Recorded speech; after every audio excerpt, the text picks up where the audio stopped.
He didn't even look at her when he said it. Colton Vance stood at the far end of the dining table, boots still caked with mud, hat still on his head like she wasn't worth the courtesy of removing it. And he said, "Get her a room in the workers' quarters. She'll eat with the hands." Evelyn Hartwell had traveled 4 days by train and another 6 hours by wagon through February cold that turned her fingers white inside her gloves. She was 28 years old, she had $37 to her name, and she had just become this man's wife 3 hours ago in a courthouse that smelled like mildew and pipe smoke. She didn't cry. She had promised herself she wouldn't. But she stood in the doorway of the Vance ranch house, and she felt every pair of eyes in that room land on her. The cook, the two ranch hands warming themselves by the stove, Colton's foreman with his arms crossed and a look on his face like he'd already written her off. And she understood, with a clarity that was almost physical, that no one in this room expected her to last the winter. If that had been you standing in that doorway, your new husband's back turned, strangers staring, would you have walked back out into the cold? Or would you have stayed? Stay with this story. Subscribe to this channel so you don't miss what happens next, because this is the kind of story that will stay with you long after it's finished. Hit the like button and drop a comment below telling me what city or country you're watching from. I want to see how far this story travels. Now, let's go back to where it all began. The letter had come in October. Evelyn was working the front counter of her uncle's dry goods store in Butte when the envelope arrived, addressed to her in her father's handwriting, which was strange because her father had been dead for 6 years. She turned it over twice before she understood. It was from the attorney handling what was left of the Hartwell estate, written on her father's old stationery because the man had apparently run out of his own. Inside was a single page explaining that a debt her father had accumulated before his death, a cattle loan from the Vance family, $1,700 with compounding interest, had come due. The estate had nothing. Evelyn had nothing, but the Vance family, through their attorney, had proposed an arrangement, a marriage, their eldest son, immediate settlement of the debt in exchange for the union. She read the letter twice standing at the counter. Then she folded it, slid it into her apron pocket, and helped the next customer with their order of flour and salt, because there were 4 people waiting and life did not stop for catastrophe. That night, she sat at the small table in the room she rented above the hardware store, and she read the letter again by lamplight. She had no illusions about what it was. It was a transaction. The Vance family needed something. She didn't know what yet. And she was the available currency. Her name, her legal personhood, her agreement to relocate to a cattle ranch in the Judith Basin and call herself Mrs. Vance. She thought about saying no. She spent a good hour thinking about it. Then she thought about the debt collector who had come to the store last spring on behalf of her uncle's creditors. She thought about what it looked like when a person had nothing left to negotiate with. She thought about her father, who had spent his whole life believing things would improve without doing anything to make them improve. And she decided that whatever the Vance Ranch was, it was at least a change. At least a door, even if it opened onto something worse. She wrote back the next morning. She said yes. The train ride gave her time to think, which was not entirely a gift. She knew almost nothing about the Vance family, except what the attorney's letter had told her. Large cattle operation, established in Montana Territory, currently facing financial difficulties. That last part had been buried in the middle of the paragraph between phrases about legacy and opportunity, the way unpleasant facts always got buried, and Evelyn had learned a long time ago to read for what wasn't being said. Financial difficulties. Which meant the ranch was failing, which meant she was not being brought in as a bride. She was being brought in as a last attempt at something, though no one had the honesty to call it that. She arrived in Billings on a Tuesday. A man named Decker met her at the station, heavy-set, mid-40s, the kind of tan that came from decades outdoors and not from anything pleasant. He was the foreman of the Vance Ranch. He looked her over the way you'd look over a horse you hadn't ordered and weren't sure you wanted. "You're smaller than I expected," he said. "Most things are smaller than expected until they aren't," Evelyn said. He didn't respond to that. He loaded her single trunk into the wagon without offering to help her up, and she climbed up herself and sat with her hands folded in her lap for the next 6 hours, while the landscape turned from town to open grassland to something so vast and indifferent it made the sky feel like a weight pressing down. She didn't ask questions. She watched. The land out here was not like anything she'd grown up around. It was not beautiful in any soft or comfortable way. It was austere, demanding, the kind of terrain that looked back at you and waited to see what you were made of. She found herself respecting it in spite of herself. What she noticed as the wagon moved deeper into the basin was the fencing, or rather the condition of it. Sections of post and wire had come down and not been repaired. She could see the gaps from the road. She noticed the cattle grazing in clusters too close together, churning up the ground they stood on instead of moving across wider pasture. She noticed a creek bed running through a hollow that should have been feeding winter grass, but instead was directing water away from the fields toward the road. She filed all of it away and said nothing. The courthouse wedding took 11 minutes. The judge was a thin man with a head cold who kept dabbing at his nose with a handkerchief. There were no flowers. There were no witnesses except Decker and a woman from the judge's office who looked like she would rather be anywhere else. Colton Vance stood beside Evelyn in a clean shirt and a jacket that didn't quite fit his shoulders, and he looked straight ahead the entire time, as though the ceremony was something he was enduring, like a medical procedure. She would admit this privately, to herself, only because it was a fact and facts mattered, not what she had expected. She'd built up a picture in her mind of a soft man, someone who'd coasted on family money, someone the ranch had made comfortable without making capable. Colton Vance was not soft. He was somewhere around 30, lean in the way that came from physical work rather than discipline, with the kind of quietness about him that could be either thoughtfulness or anger, and she couldn't yet tell which. When the judge said they were married, Colton turned and looked at her for exactly 2 seconds. Then he put on his hat and walked toward the door. No handshake, no word. 2 seconds of eye contact and then his back. She picked up her bag and followed him because there was nothing else to do. The ranch house was bigger than she'd expected and in worse shape than she'd feared. She could see it as they came up the road, a 2-story structure with a covered porch, solid bones, but the kind of slow deterioration that happened when attention was spread too thin for too long. Boards that needed replacing. A roofline on the eastern wing that had developed a sag. The main barn door was hanging slightly crooked on its hinges, and the yard between the house and the outbuildings was churned mud without any drainage to move the standing water away from the foundations. It was a place that had once been built with ambition and was now being held together with stubbornness. She walked through the front door behind Colton, and that was when he said it. Without turning around, without the courtesy of addressing her directly, he said it to Decker like she wasn't standing 8 feet away. "Get her a room in the workers' quarters. She'll eat with the hands." The cook looked down at the floor. The ranch hands by the stove exchanged a glance. Decker's expression didn't change, and Evelyn stood in the doorway of her new home with the cold still in her coat, and she felt something move through her. Not humiliation exactly, and not rage, though it had elements of both.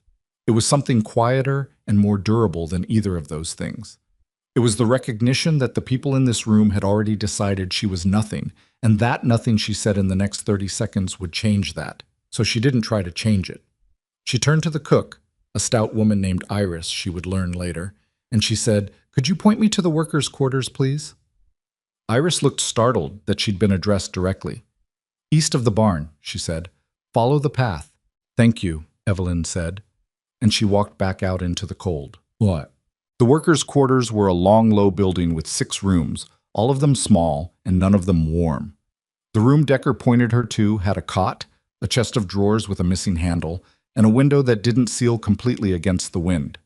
There was a small iron stove, but no wood laid in beside it. She unpacked her trunk methodically. She had one other dress, 2 pairs of wool stockings, a set of ledger books she'd bought in Butte with the last of her spending money before the trip, a small knife her father had given her when she was 12, and a collection of agricultural pamphlets she'd picked up from the land office in Billings during the wagon's brief stop for water. She stacked the pamphlets on the chest of drawers. She set the ledger books beside them. She made the cot with the 2 blankets she'd brought in her trunk because she'd suspected the room wouldn't have enough. Then she sat on the edge of it and looked at the wall for about 2 minutes. She wasn't crying. She wanted to be clear about that, even to herself. She was thinking. She was thinking about the gaps in the fence line she'd seen from the road. She was thinking about the water running the wrong direction through that hollow. She was thinking about the cattle packed together on overgrazed ground when there was open pasture another half-mile east. She was thinking about a ranch that was failing not because the land was bad, not because the cattle were poor stock, not because the weather had been unusually brutal, though the weather was always brutal out here, everyone agreed on that, but because no one had looked at the whole picture clearly in a very long time. She thought about Colton Vance and the 2 seconds he'd given her before putting on his hat. She thought, he thinks I came here to survive on his charity. He's already decided that's all I am. Then she opened the first ledger book and picked up her pencil and began writing down everything she'd noticed on the road. She ate dinner in the workers' hall that first evening. There were 7 ranch hands at the long table, Decker at the head, the others spaced along the sides. And when she sat down, the conversation stopped entirely and did not start again for a full minute. A man across from her, young, with a patchy beard and the particular kind of smirk that belonged to men who had never been challenged by anything they couldn't outmuscle, said, "You know how to rope cattle, Mrs. Vance?" The title came out edged with something. He wasn't using it as respect. "No," she said. "Do you know how to read a land survey?" He blinked. "What?" "A land survey. The official document that maps water rights and grazing boundaries on registered property." She picked up her fork. "Because I noticed this morning that the eastern boundary fence has been down in 3 places since at least last season based on the rust on the posts, which means whoever has been grazing their cattle on the adjoining property line has potentially been doing so without legal right. That's a conversation someone should have had with the neighboring ranch a long time ago." Nobody said anything. She ate her dinner. Decker, she noticed, was watching her from the end of the table with an expression she couldn't quite read. Not hostility, not respect either. Something in between, the way a man looked at something unfamiliar that he hadn't yet decided whether to dismiss. She let him look. 3 days passed before she spoke directly to Colton Vance. She used those 3 days. She walked every accessible section of the property, from sunup until the cold forced her back inside, wearing the heaviest coat she'd brought and a pair of boots that were not really built for the terrain but were all she had. She took notes. She counted cattle and estimated the ratios by type and age. She walked the creek beds and mapped the water flow in her ledger. She found the abandoned valley everyone had stopped using, a frozen basin tucked below the western ridge, sheltered on 3 sides from the worst wind, and she stood at the edge of it for a long time in the gray afternoon light and thought about what it would take to make it usable. The hands watched her with varying levels of contempt. One of them, the young one with the patchy beard, whose name she'd learned was Curtis, made a point of saying something under his breath whenever she passed. She didn't respond to it. She kept walking. On the 3rd morning, she appeared at the door of the ranch house before Colton had left for the day. He answered it himself, jacket half on, cup of coffee in his hand. He looked at her the way you looked at something appearing at your door that you hadn't expected and weren't sure was good news. "I'd like 10 minutes, she said. "I'm busy." "So am I," she said. "I've spent 3 days walking your property, and I have specific information that affects your financial situation. You can give me 10 minutes now, or you can find out in the spring what it costs to have ignored it." He stared at her. She held his eyes without any particular effort, because she wasn't angry and she wasn't nervous, and she had stopped caring about impressing him around the 2nd day of walking through mud in inadequate boots. He stepped back from the door. Not a welcome, exactly, but an opening. She went inside. She set her ledger on the kitchen table and turned it so he could read it right side up. Then she walked him through what she'd found. The fence gaps on the eastern boundary meant that the Aldrich Ranch next door had been grazing their overflow cattle on Vance land for at minimum 2 seasons. Not maliciously, maybe, but the land was being used and the Vances weren't seeing compensation for it. That was a starting point. The water diversion in the South Hollow was pulling runoff away from the winter pasture and toward the road instead of toward the retention area the original drainage system had been built to feed. She'd found the original drainage channels. They'd just silted over and been abandoned. Clear them out, reroute the water correctly, and the south pasture could support 40% more grazing weight without additional feed cost. The abandoned Western Valley was the bigger thing. She took more time with that. "Everyone I've asked says it's too exposed," she said. "Too much ice risk, too far from the main water line." "That's right," Colton said. "The ice risk is real in open weather, but that valley is sheltered on 3 sides. It faces south-southeast, which means it catches more sun hours per day in winter than any other section of the property. If you ran a gravity-fed water line from the upper creek, It's a drop of about 40 feet, the grade is right, and built windbreaks sheltering on the northern exposure. That valley could winter 200 cattle that right now you have packed onto overgrazed ground that isn't recovering between seasons. She looked up from the ledger. Colton had his arms crossed. He had the expression of a man who was listening against his will. That's a significant capital expenditure, he said, for a valley nobody's been able to use in 12 years. Because nobody tried, she said. They looked at it once in a bad winter and decided it wasn't worth the problem. That's different from it being impossible. He was quiet for a moment. Then he said, "What do you know about cattle ranching?" "Less than you," she said honestly. "But I know how to read land surveys, I understand water systems, and I can look at a set of numbers and tell you whether they add up.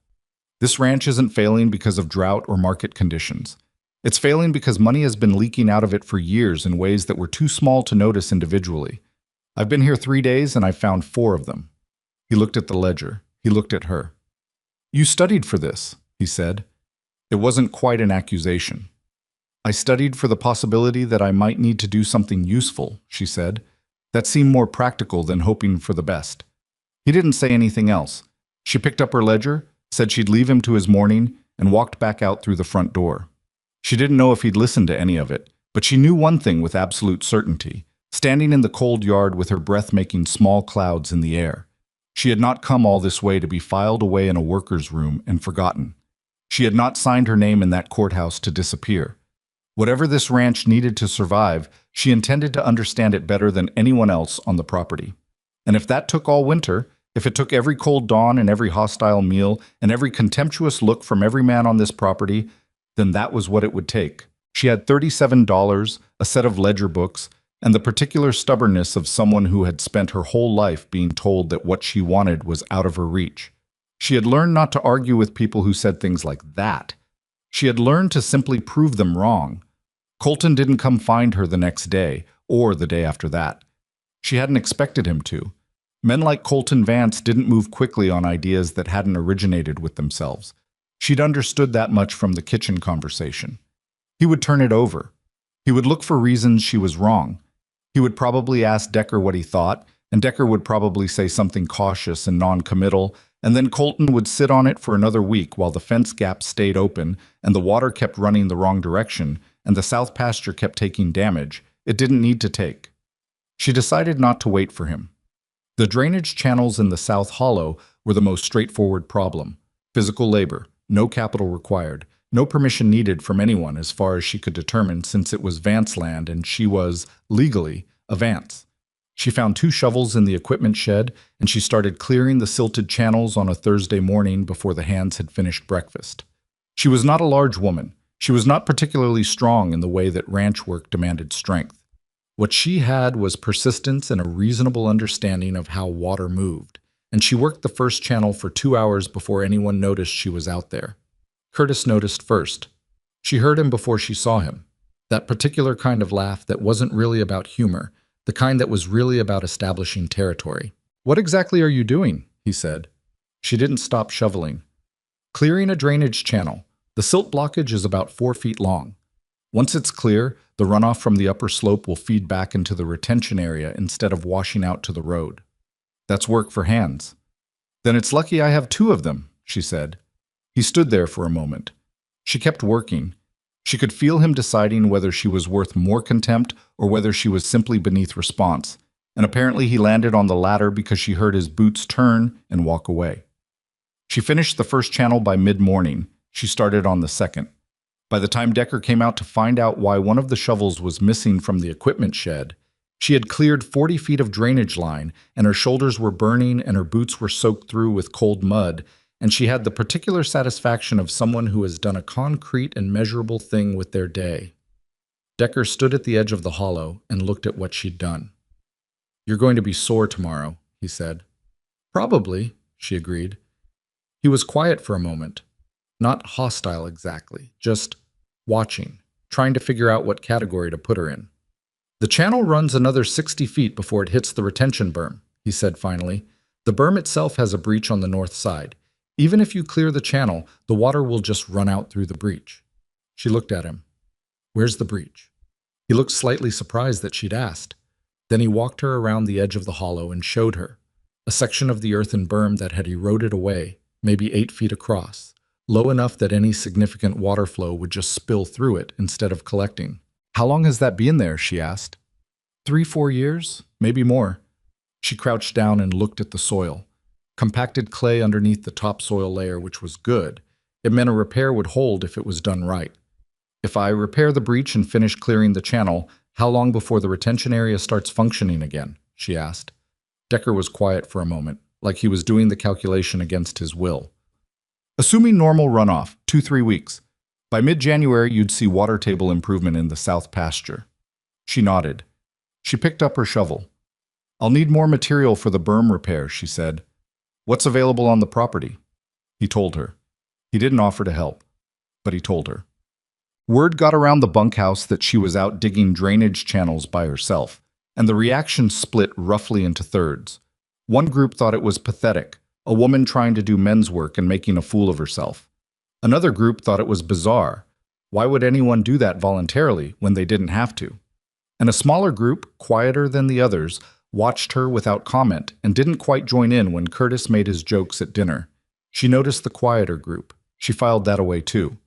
By the end of the first week, she had cleared the full channel and repaired the berm breach with packed clay and rock, and 3 days of work that left her arms so tired she had trouble raising them above her shoulders at night.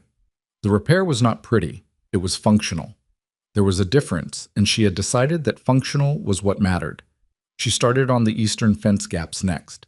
That required materials she didn't have and couldn't source on her own, which meant she finally had to go back to Colton. She found him in the equipment barn late on a Friday afternoon, working on a harness that had a broken buckle. He was doing it himself rather than sending one of the hands, which told her something about either the state of his trust in his own crew or the state of his finances, or possibly both. She stood in the barn doorway until he looked up. "The South Hollow drainage is cleared and the retention berm is repaired," she said. "You should see water table improvement in the south pasture within 3 weeks if the runoff patterns hold." He looked at her for a moment. Then he looked back at the harness. "Decker told me. I need post material and wire for the eastern fence gaps. 3 sections, maybe 60 feet of fencing total. What do you have on hand?" "Not much." He kept working the buckle. "Materials order doesn't come until February. Is there salvage anywhere on the property? Old fencing that came down in better condition than what's out there now?" He was quiet for a moment. "There's a pile behind the north pasture shed, from when we rebuilt that section 2 years ago." "Is it usable?" "Some of it." "Then I'd like to use it." He looked up again. This time he held the look a beat longer than he had before, like he was trying to find the angle, what she was building toward, what she actually wanted out of this. "Why do you care about the fence gaps?" he said. "You're not losing cattle through them." "No," she said. "But you potentially have a legal claim against the Aldrich Ranch for unauthorized grazing. You can't make that claim if your boundary fencing was down and uncontested. Close the gaps, document the closure with dates, and you have a cleaner case if you decide to pursue it." He set the harness down on the workbench. "You're thinking about suing Thomas Aldrich." "I'm thinking about having the option," she said. "Right now you don't have it. Closing those gaps gives it back to you. What you do with it is your decision." He picked up the harness again. But something had shifted in the set of his shoulders, some very small degree of the stiffness going out of them. "Talk to Decker about the salvage pile," he said. "Tell him I said it was all right." She nodded and left before he could add anything that complicated it. She asked Decker about the salvage pile. He showed her where it was without much commentary, and then, she hadn't asked, hadn't suggested it, he told 2 of the hands to pull the usable posts out of the pile and stack them on the wagon. She was watching from 20 feet away when he did it. She didn't say anything. She didn't want to make more of it than it was, but it was something. Curtis was one of the 2 hands Decker pointed at. He did the work without comment, which was its own kind of progress. They refenced the first gap that afternoon, all 3 of them working in cold that had dropped another 5 degrees since morning. Nobody talked much. She didn't try to direct the work. The hands knew how to set posts and string wire. She was learning by watching, and she had enough sense to know that trying to give instructions on something she was observing for the first time would cancel whatever small foothold she'd gained. She carried posts. She held wire while it was stretched and fastened. She did the work that needed doing, and she asked questions only when the answer was genuinely useful, and she kept her mouth shut the rest of the time. By the end of the afternoon, the first gap was closed. They finished the second the following morning, and the third 2 days after that, working around weather that kept threatening to turn into something serious and so far hadn't committed. The eastern boundary was intact for the first time in what Decker estimated was about 18 months. She'd been at the ranch for 3 weeks when she attended her first dinner at the main house. It was not voluntary. Iris had sent word through Decker that Colton expected her presence, which was a strange formality given that they were legally married and lived on the same property, and had spoken maybe 40 words to each other that didn't involve fence posts or drainage channels. She put on her better dress and walked to the main house and sat at the table across from him while Iris served beef and potatoes and cornbread. It was, for the first 12 minutes, almost perfectly silent. Then Colton said, without looking up from his plate, "Decker says you asked him about the Western Valley." "I've been thinking about the sheltering problem," she said. "The valley has better wind protection than anything else on the property. If you ran water to it, it could hold winter cattle that right now are exposed on the South Ridge." "I know what the valley could theoretically do," he said. "I also know what it costs to run water line that far, and what the ice risk does to any infrastructure you build down there in a serious winter." "The ice risk is for exposed infrastructure," she said. "If the line is buried below frost depth and the holding tanks are insulated, the risk drops significantly." He looked up. "You know what frost depth is in Montana in January?" "No," she said. "I was hoping you'd tell me." That surprised him. She could see it, the slight recalibration, like he'd been ready for her to bluff and she hadn't. 4 feet minimum, he said. In a hard year, more. What would it cost to trench 4 feet to the valley and run 2-inch iron pipe? He named a number. It was significant. "What would it cost you if you lose another quarter of your herd this winter to exposure on the South Ridge?" she asked. He didn't answer that. "Because I counted the cattle 3 times, she said. "And your ratio of winter-vulnerable animals to available sheltered space is worse than it looks. You're not going to lose a quarter of the herd in an average winter, but this doesn't look like it's shaping up to be an average winter." He put down his fork. "What makes you say that?" "The creek ice," she said. "It's forming 2 weeks earlier than Decker says it normally does. The cattle are bunching tighter than usual. Animals that have been through hard winters before start doing that. They know before we do." He was quiet. She could see him running it against what he already knew, checking her observation against his own. "The valley's been abandoned for 12 years, he said. "There were reasons. There were reasons that applied to how it was being used 12 years ago, she said. "There are different options now. I'm not saying it's simple. I'm saying the cost of trying it is lower than the cost of another bad winter on inadequate ground." He picked up his fork again. He ate. She ate. Neither of them spoke for another few minutes. Then he said, "I'll have Decker survey the trench route. We're not committing to anything, but I'll have him look at it." "That's all I'm asking," she said. It wasn't all she was asking, but it was all she was asking tonight, and she understood the difference. Decker surveyed the trench route the following week. He came back with numbers that were better than Colton's estimate and worse than Evelyn's hope, which meant they were probably close to accurate. She sat with the numbers in her room for 2 evenings and worked out how much of the cost could be deferred, how much could be done with existing labor, and what the minimum viable version of the project looked like. Not the full plan, but the piece of it that would deliver the most protection for the lowest immediate cost. She presented it to Colton on a Sunday, the one morning he didn't ride out before sunrise. He listened to the whole thing without interrupting, which was more than she'd gotten from him before. Then he took the ledger page she'd worked the numbers on and studied it for a long time. "You're proposing we do the trench ourselves," he said, "with the ranch hands."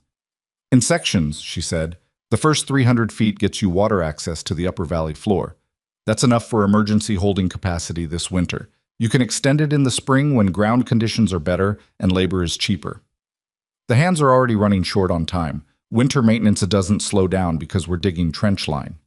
"I know," she said. "I've been watching the work schedule for 3 weeks. Tuesday afternoons are the lightest load. If you pull 4 men for Tuesday afternoons between now and the end of January, you have the trench done before the worst cold hits." He stared at the page.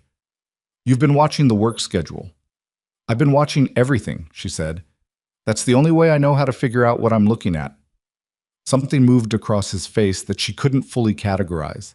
It wasn't warmth exactly. It was something more uncomfortable than warmth.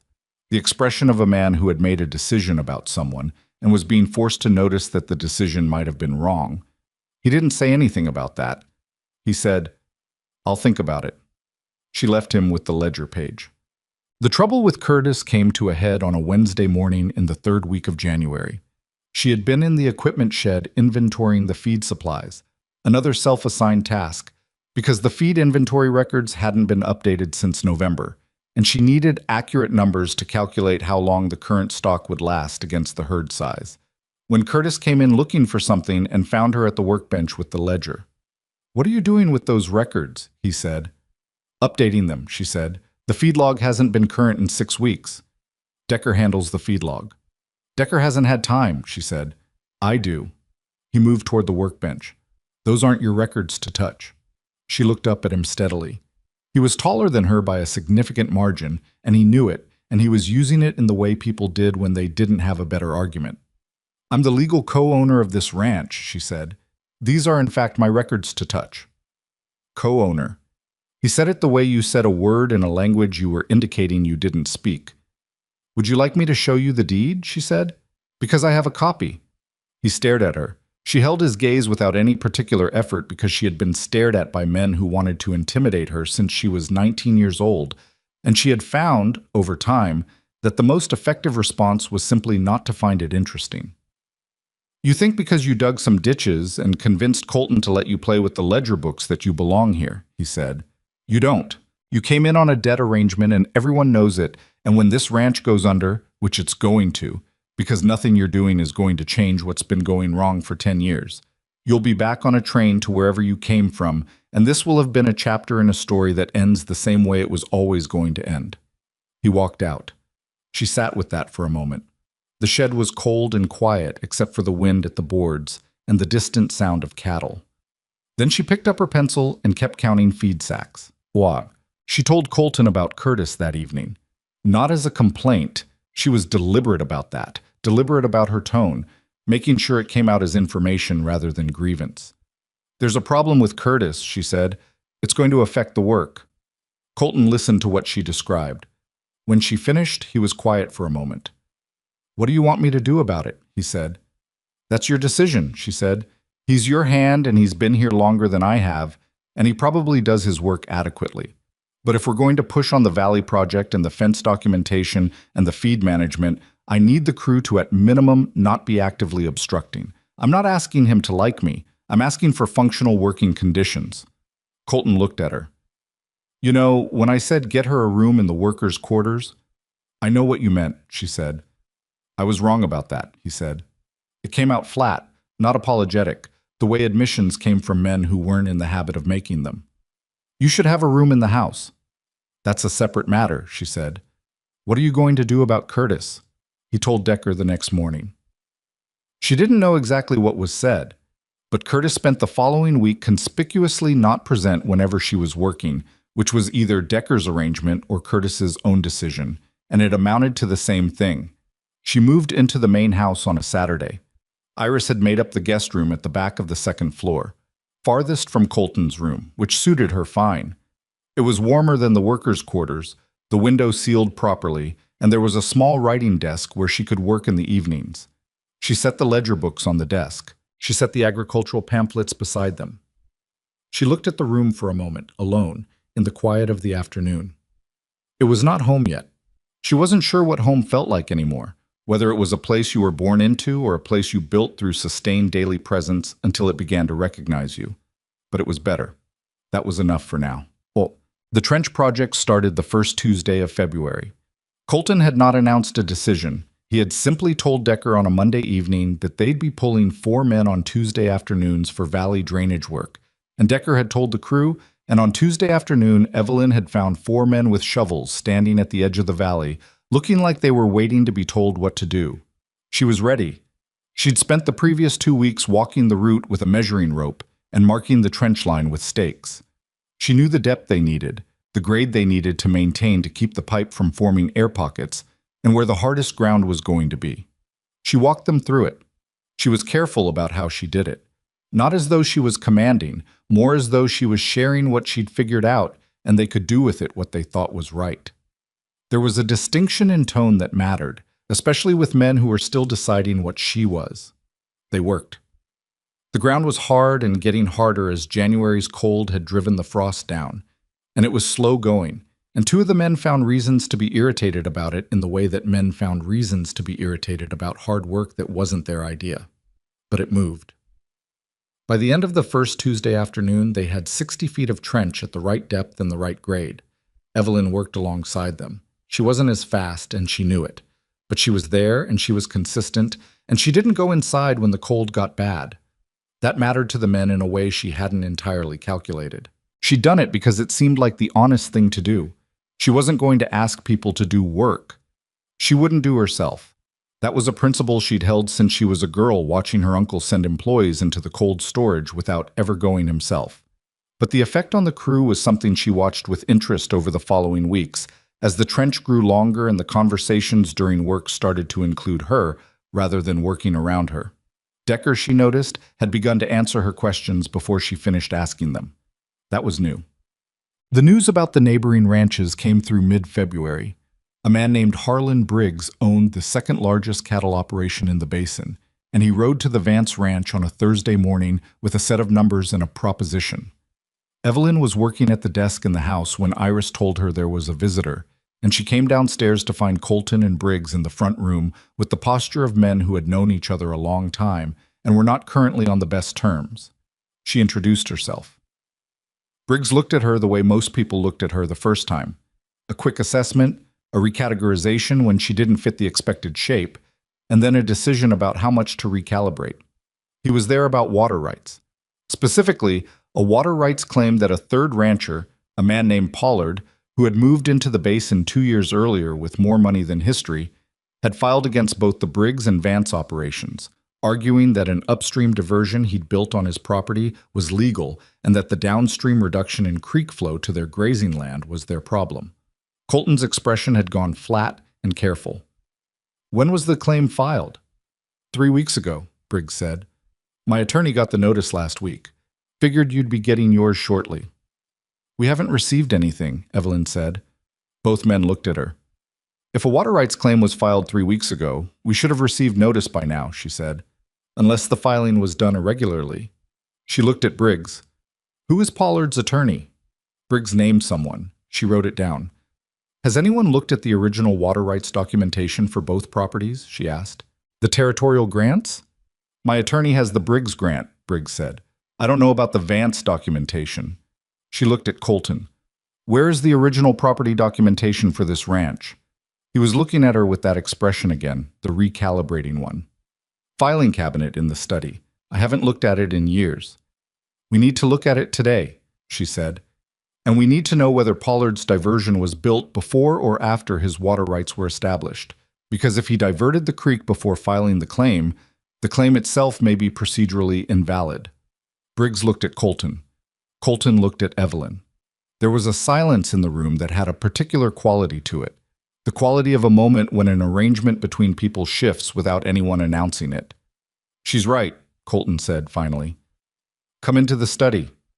They spent the rest of that morning going through the filing cabinet, which had not been organized in any systematic way and which contained documents going back to the original territorial land grant from 1878.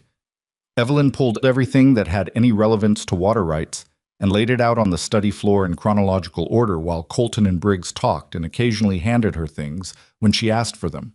What she found was useful.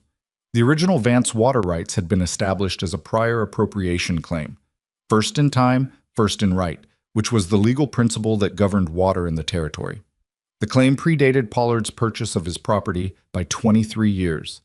Any diversion he built that reduced water flow to a prior appropriation claim was legally actionable regardless of what his filing said. She explained this to both men. Briggs listened carefully. Colton listened more carefully than she expected. You know water law, Briggs said. It wasn't quite a question. I know enough, she said. You need an attorney who knows more, but the basic framework is in your favor if the documentation is in order. Is the documentation in order? Colton asked. She looked at the papers spread across the floor. The 1878 grant is intact. There's a renewal filing from 1891 that I'd want an attorney to review, but on its face it looks correct. You have a strong starting position. Briggs looked at Colton with an expression that was several things at once. Impressed, slightly thrown, the expression of a man encountering something he hadn't accounted for. "Where did you find her?" he said. "She found herself," Colton said. It was the most generous thing he had said about her since she'd arrived. She didn't make anything of it. She kept looking at the papers. But she noted it, in the same careful way she noted everything. February moved into March, and the winter that everyone had been nervous about delivered on its warning. The storm came on a Wednesday, which gave it no particular drama in its arrival. Just the sky going a certain color in the afternoon and the temperature dropping fast enough that the hands could feel it through their coats. And then by evening, the snow was moving horizontally, and you couldn't see the barn from the house.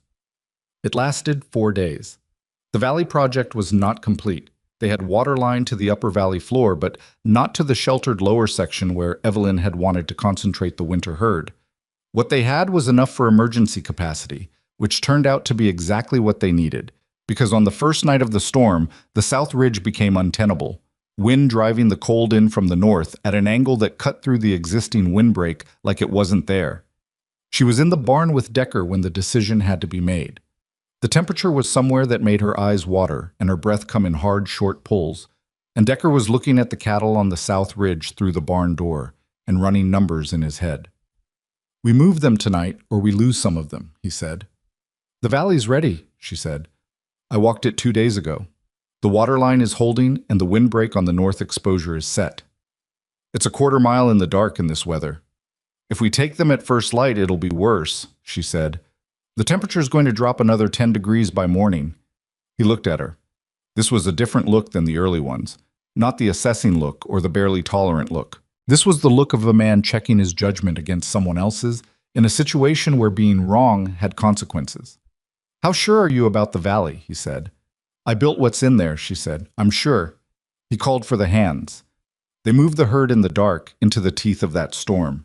83 head of the most vulnerable cattle through a quarter mile of blowing snow by lantern light. It was the hardest physical work Evelyn had done in her life. She was at the back of the herd, keeping the strays moving, and she couldn't feel her feet for the last 10 minutes of it, and she didn't mention that to anyone. They got them into the valley. The windbreak held. The water line held. The cattle settled into the sheltered ground, and within an hour, you could see their breathing slow, the panicked bunching giving way to the calmer movement of animals that had found adequate cover. Decker stood beside her at the valley entrance and looked at what she'd built.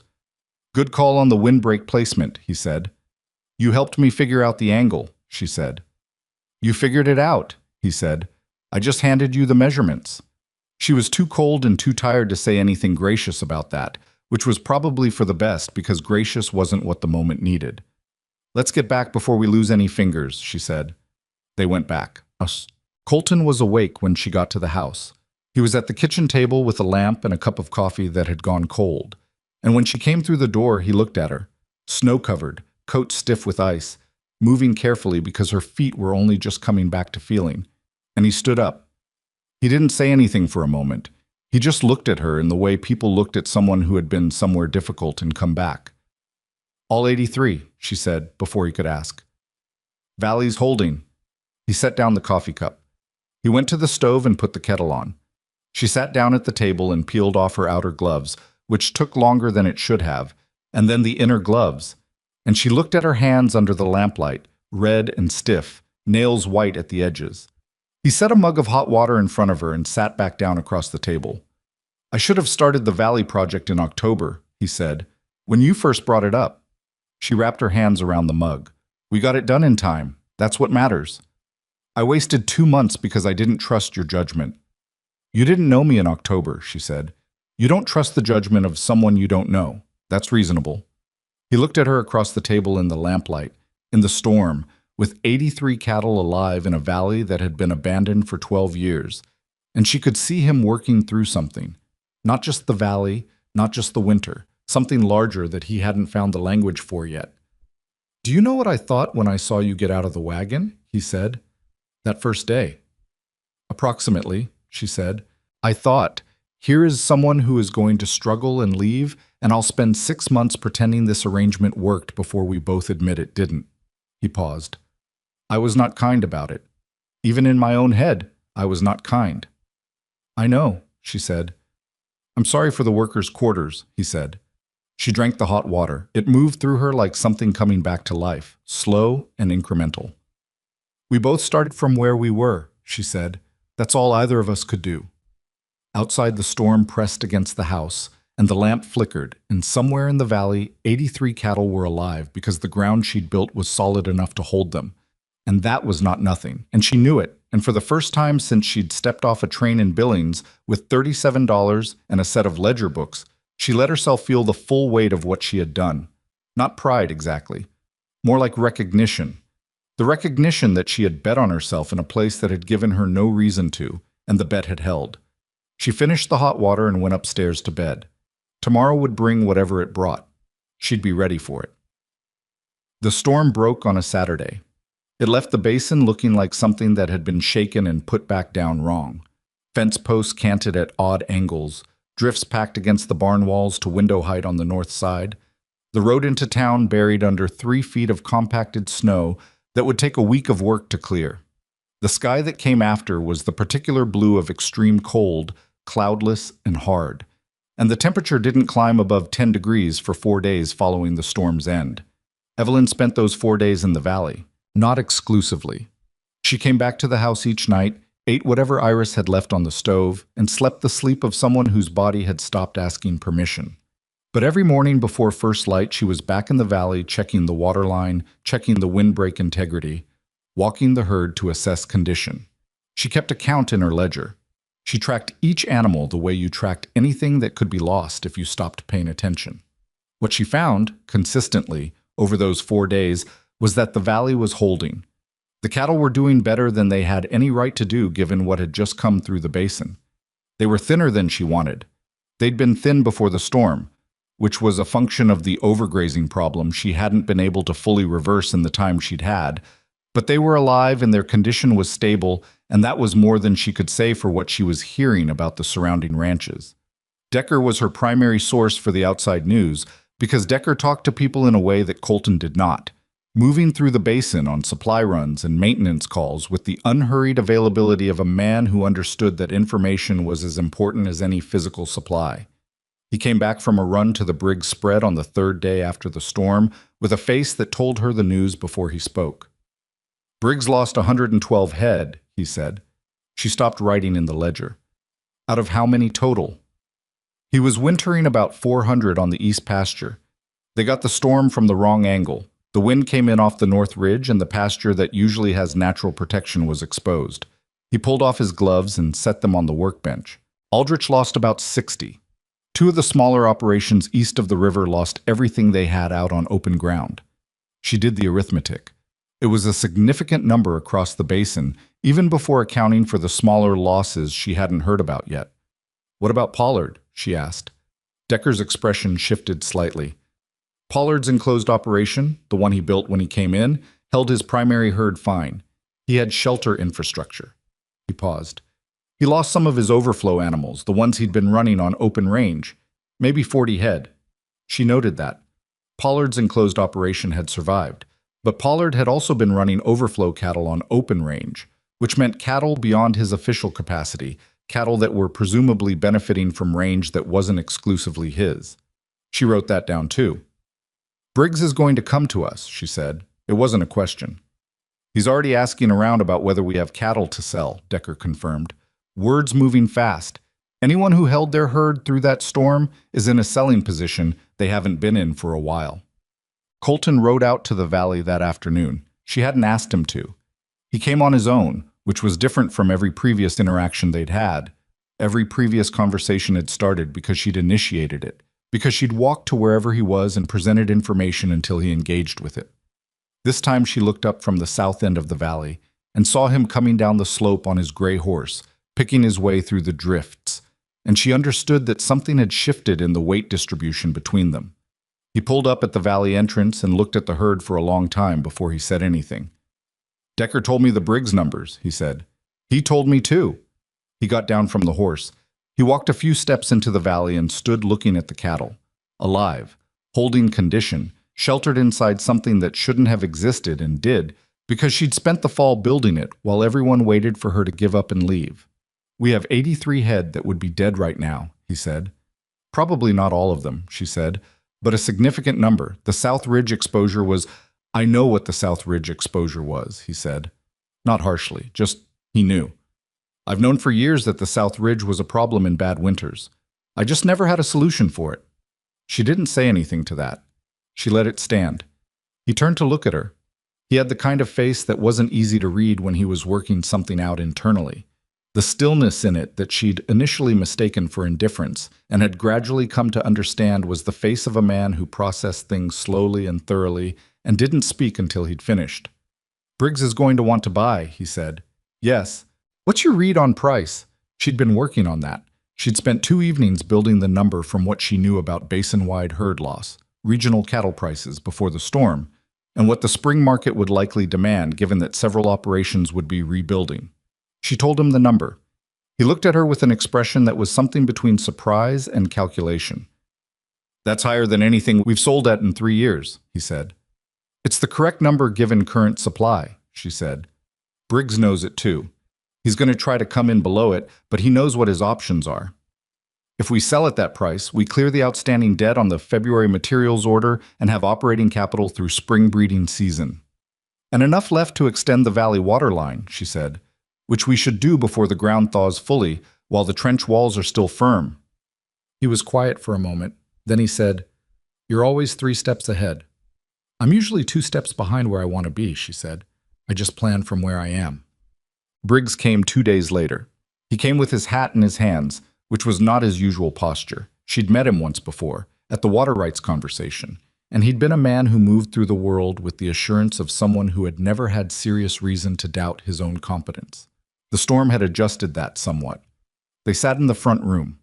Colton at one end of the table, Evelyn across from Briggs, Decker standing near the door because Colton had asked him to be present. Briggs opened with a number that was lower than her floor. "That's not workable," Evelyn said. Briggs looked at Colton. Colton looked at Evelyn. "We appreciate the offer," Colton said, "but we're not in a position to sell below market given current basin supply." Briggs shifted in his chair. "Current basin supply is a temporary condition. By summer you'll have rebuilt through spring purchases at prices that reflect current scarcity," Evelyn said, "which means the spring market price will be at or above what we're asking. You're not saving money by waiting, you're spending more." Briggs looked at her directly for the first time since he'd sat down.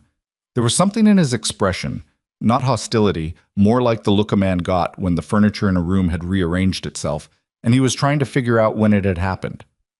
"Your wife has strong opinions about cattle pricing," he said to Colton. "My wife has accurate opinions about cattle pricing," Colton said, "which is more useful." Briggs came up to a number that was within 5% of hers. She let it settle for a moment, watching him, then looked at Colton. Colton gave a very small nod. "We can do that," she said. "We'll have 30 head ready for transfer by end of week." They shook on it. Briggs stayed for coffee, which Iris brought without being asked, and the conversation moved into something looser. Storm damage, road conditions, what the spring breeding market was likely to do. Briggs asked Evelyn 2 questions about her assessment of the spring market and listened to the answers with the attention of someone who had decided, mid-conversation, to update his information.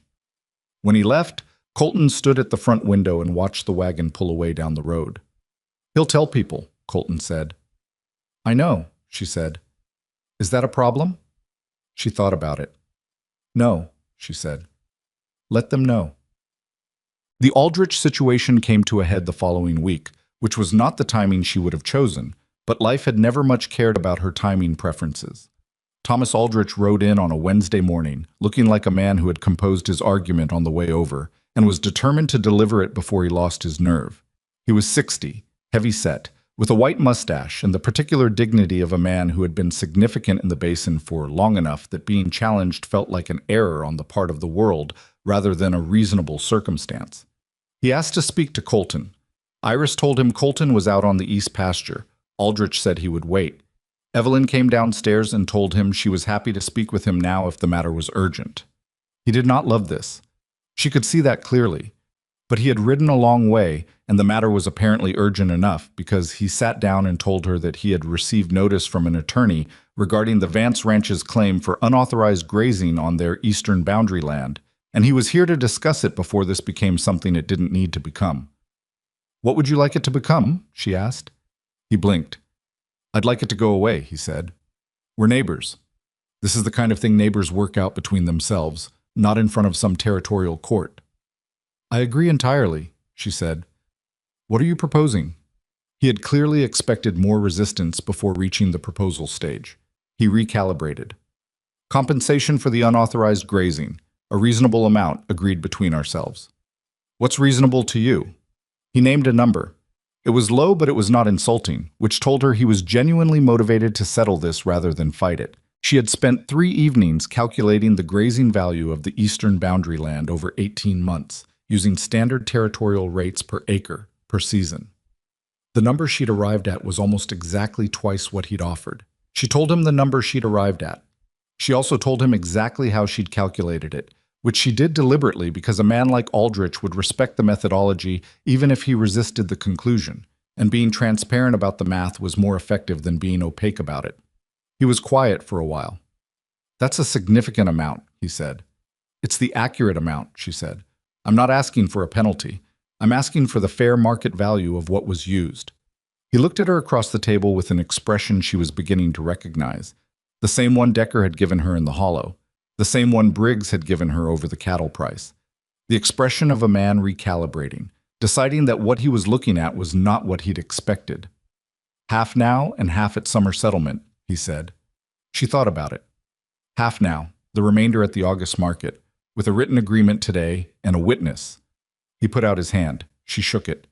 When Colton came in for the noon meal and she told him what had settled, he stood in the kitchen doorway for a moment with his hat still on. "You settled the Aldrich matter," he said. "He came in to discuss it. We found an agreement. He came to speak to me." "You weren't here," she said. "Was there something in the agreement you'd have done differently?" He took his hat off. He thought about it with the same thoroughness he applied to everything. "No," he said. "Then it worked out," she said.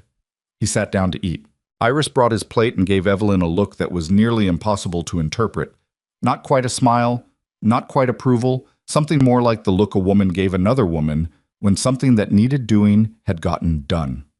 The Pollard situation had been building since before the storm, and the storm had not improved it. What Evelyn had pieced together from Decker's reports, from the water rights documentation, and from 2 conversations with the attorney Briggs had retained was this.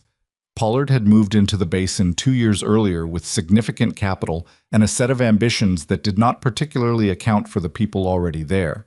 He had built his enclosed operation and his upstream diversion and filed his water rights claim with the apparent assumption that the existing ranches were too financially stressed to mount a serious legal response. He had been correct about the financial stress. He had not accounted for Evelyn. She had been building the water rights file since the February morning when Briggs had first mentioned the claim. She had the original 1878 Vance grant, the 1891 renewal, and 3 additional documents she'd found in the study cabinet that established continuous beneficial use of the water, the legal standard that protected prior appropriation claims. She'd sent copies to the attorney in Helena that Briggs had also retained, and the attorney had written back with a 3-page letter that was, translated from legal language, enthusiastic. What she needed was documentation of when Pollard's diversion had been physically constructed relative to when he'd filed the water rights claim. If the diversion predated the filing, if he'd built it and then tried to legalize it retroactively, that was a significant procedural problem for his case. She got that documentation from an unexpected source. A man named Elias Webb came to the ranch on a Thursday in early March. I was a surveyor by trade, and he had done land work throughout the basin for 15 years, and he had heard, through the network of people who heard things in the basin, that the Vance Ranch was in a legal dispute with Pollard over water rights. He sat at the kitchen table and told Evelyn, in the careful language of a man who had thought about how to say something for a while before saying it, that he had done survey work for Pollard 18 months earlier, that the survey had included marking the location of the upstream diversion, that the diversion, at the time of the survey, was already built and operational. Pollard had filed his water rights claim 8 months after that survey. The diversion had been operational for 8 months before he filed. She looked at Webb across the table. Would you be willing to make a sworn statement to that effect? He was quiet for a moment. Pollard's got money, and I work in this basin, he said. I have to consider what it means for my livelihood if I make an enemy of him. I understand that, she said. I'm asking you to consider it, not requiring you to decide right now.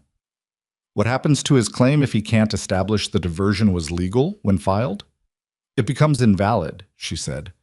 The creek goes back to prior appropriation, which means the Vance and Briggs operations have their historical water access restored. Pollard keeps his land. He just can't divert water he doesn't have the right to divert. Webb looked at his hands. He was a methodical man. She could see that. Not afraid exactly, but careful in the way people were careful when they had built something they could lose. I'll think about it, he said. That's all I'm asking, she said. She walked him to the door. She stood on the porch and watched him ride away. And she thought about the fact that the entire water rights case rested, at this moment, on whether a surveyor from Billings decided that honesty was worth the risk. She could not control that. She had given him the clearest case she could for why it mattered, and now it was his decision, and some things just were what they were. She went back inside and kept working on the documentation she could control. The community meeting happened the third week of March. It was not formally organized. It grew the way things grew in isolated places. Someone mentioned to someone else that there were several ranches dealing with the same Pollard water problem, and someone else said they should talk about it, and a date got mentioned. And by the time Evelyn heard about it from Decker, there were 6 operations planning to send representatives to the Briggs Ranch on a Saturday afternoon. She rode over with Colton. It was the first time they'd traveled somewhere together, and the ride was largely quiet, which she had come to understand was not uncomfortable silence, but simply the way Colton existed in the world, present, attentive, not requiring noise to fill the space. Do you know what you're going to say? He asked, about halfway there. I know what needs to be said, she answered. Whether I'm the right person to say it is a different question. He glanced at her. What do you mean? These are your neighbors, she said. Most of them don't know me well, and the ones who've heard of me have heard secondhand accounts of varying accuracy. If this conversation is led by someone from outside the established community, some of the men in that room are going to spend more time being defensive about that than listening to the substance. You're saying I should lead it. I'm saying you understand the relationships better than I do, she said. We can figure out together what the argument should be. You're better placed to make it than I am. He was quiet for a moment. You worked up the water rights documentation. I'll be there, she said. You don't have to explain the legal basis. That's what I'm for. Something shifted in his posture, not in an obvious way, but she was watching him at this point the way she watched the water flow and the fence lines and the herd condition, constantly and without making a performance of it, and she could see the small things. All right, he said. The meeting had 8 men when they arrived, including Briggs and 2 ranchers she hadn't met. There were chairs arranged around the large table in the Briggs kitchen, and someone had put coffee out, and everyone had the particular tight-shouldered posture of people who were there because they needed to be rather than because they wanted to be. Colton spoke first. He was not a natural orator, and she hadn't expected him to be, but he had the credibility of a man these people had known for decades, and that was worth more than eloquence in a room like this. He laid out what Pollard's water diversion was costing the basin operations on the downstream side, and he named the numbers without drama, and the men around the table listened. Then she spoke. She presented the water rights documentation. She explained the prior appropriation principle in language that was clear without being condescending. She'd rehearsed this, trying different phrasings until she found the ones that didn't make the listener feel like they were being lectured. She outlined the procedural argument about Pollard's filing timeline. She told them what the Helena attorney had said. One of the ranchers she didn't know, a spare man in his 50s named Gruber, said, "Who hired this attorney?" The Briggs and Vance operations jointly retained him, she said. The cost is manageable if it's distributed across the operations filing the joint complaint. It's not manageable if it's carried by 2 parties. Joint complaint, Gruber said. You're asking us to get into a legal fight with Pollard. I'm presenting that as an option, she said.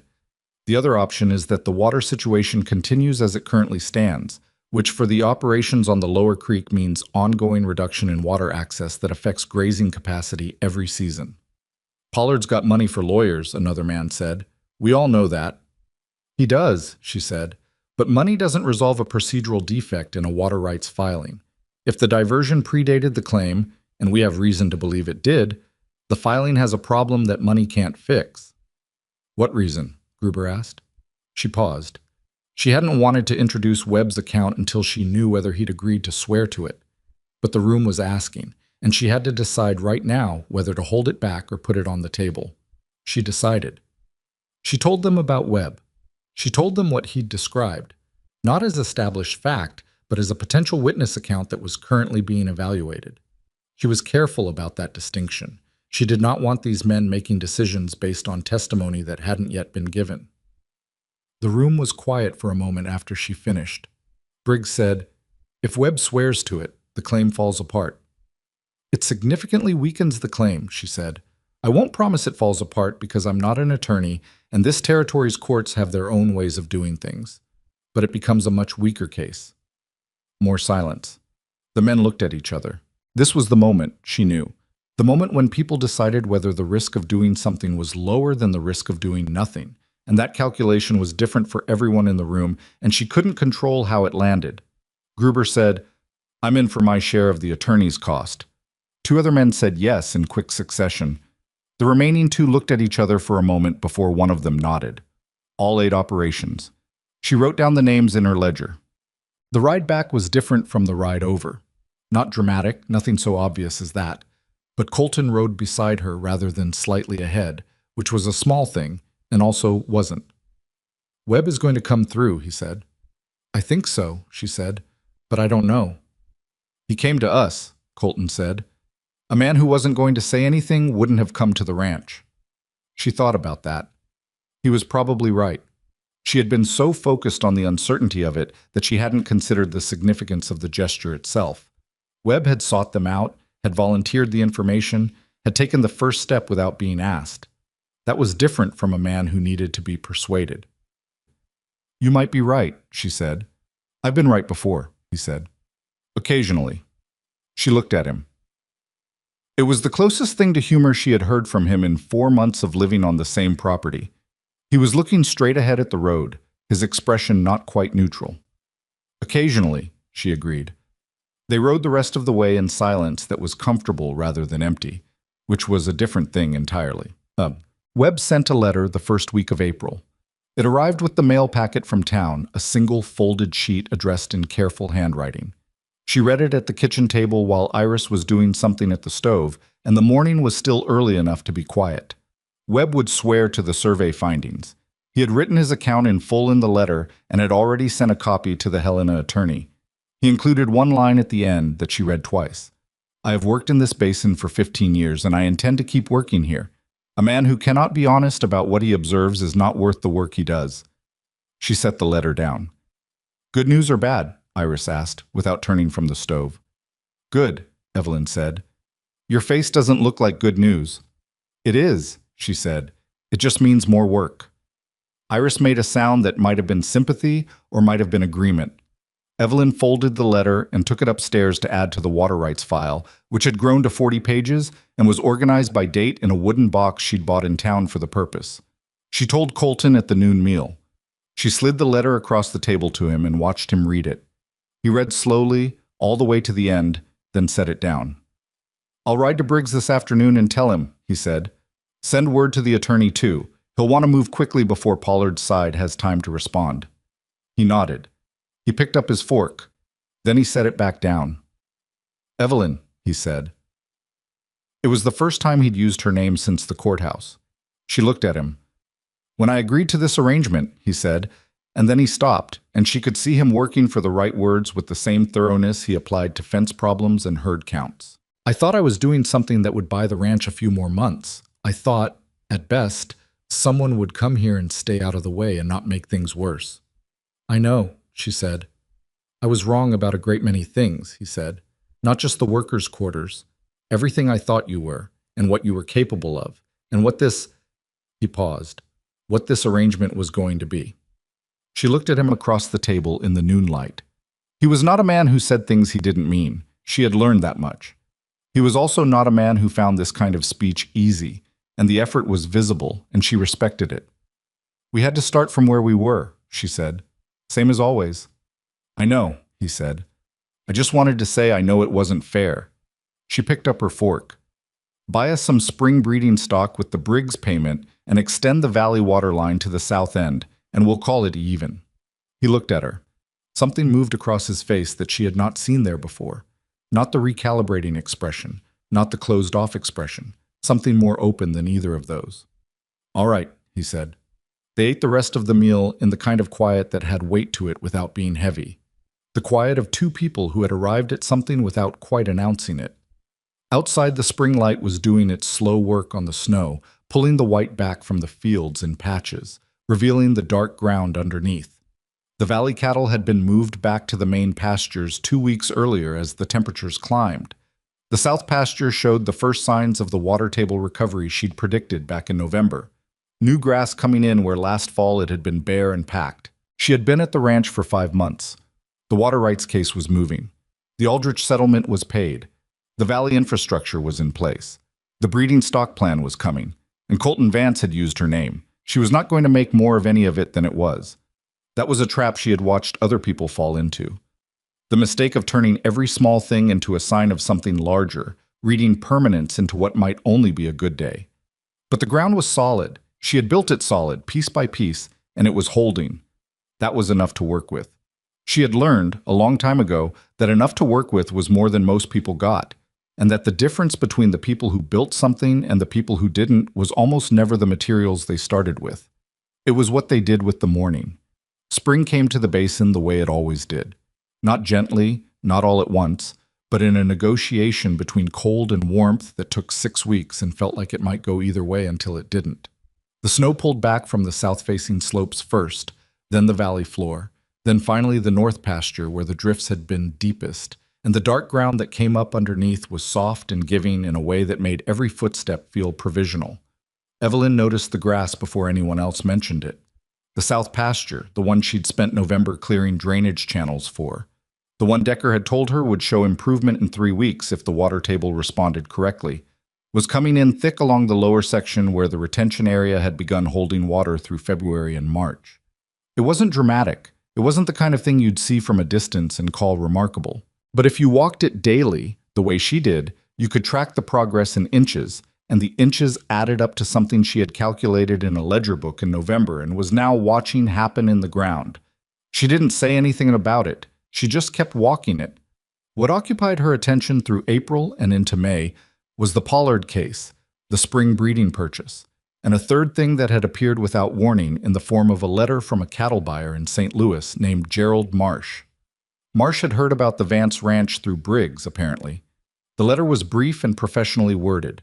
He was assembling a supply contract for a large Chicago meat operation that needed consistent cattle volume through the following 2 years, and he was touring basin operations in June to assess potential suppliers.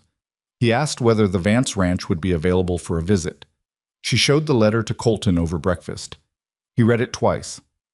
"St. Louis buyer," he said. "Chicago operation behind him," she said. 2-year supply contract means they want volume and reliability. They're not looking for one-time sellers.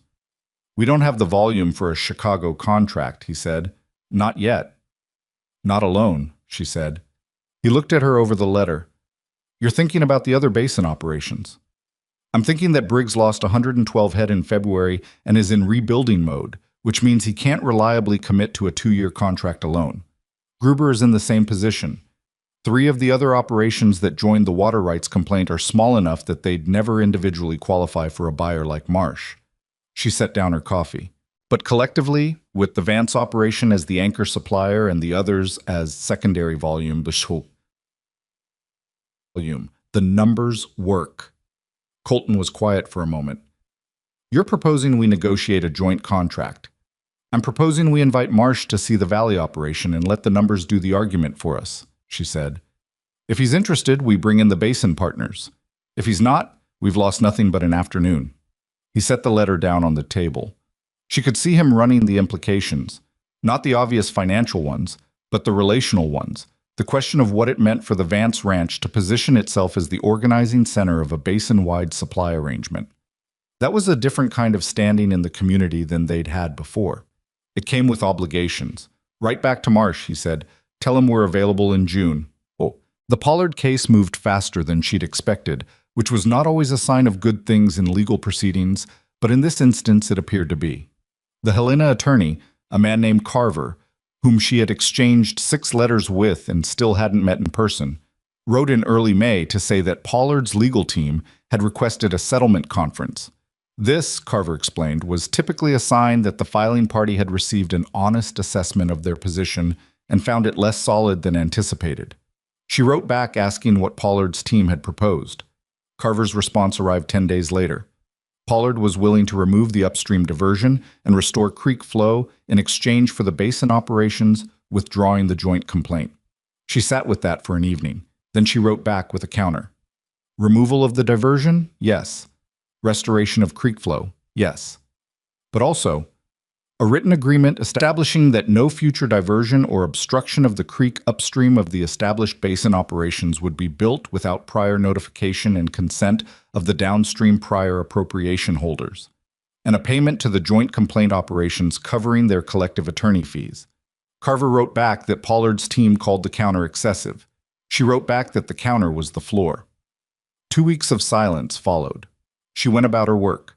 Spring breeding assessments, the cattle purchase, the ongoing expansion of the valley water line to the south end that Colton had put 3 men on through April. She kept the Pollard file on her desk and reviewed it periodically, but she did not allow it to occupy the center of her attention because she had learned, somewhere in the last 6 months, that the things you couldn't control had a way of resolving faster when you stopped standing over them waiting.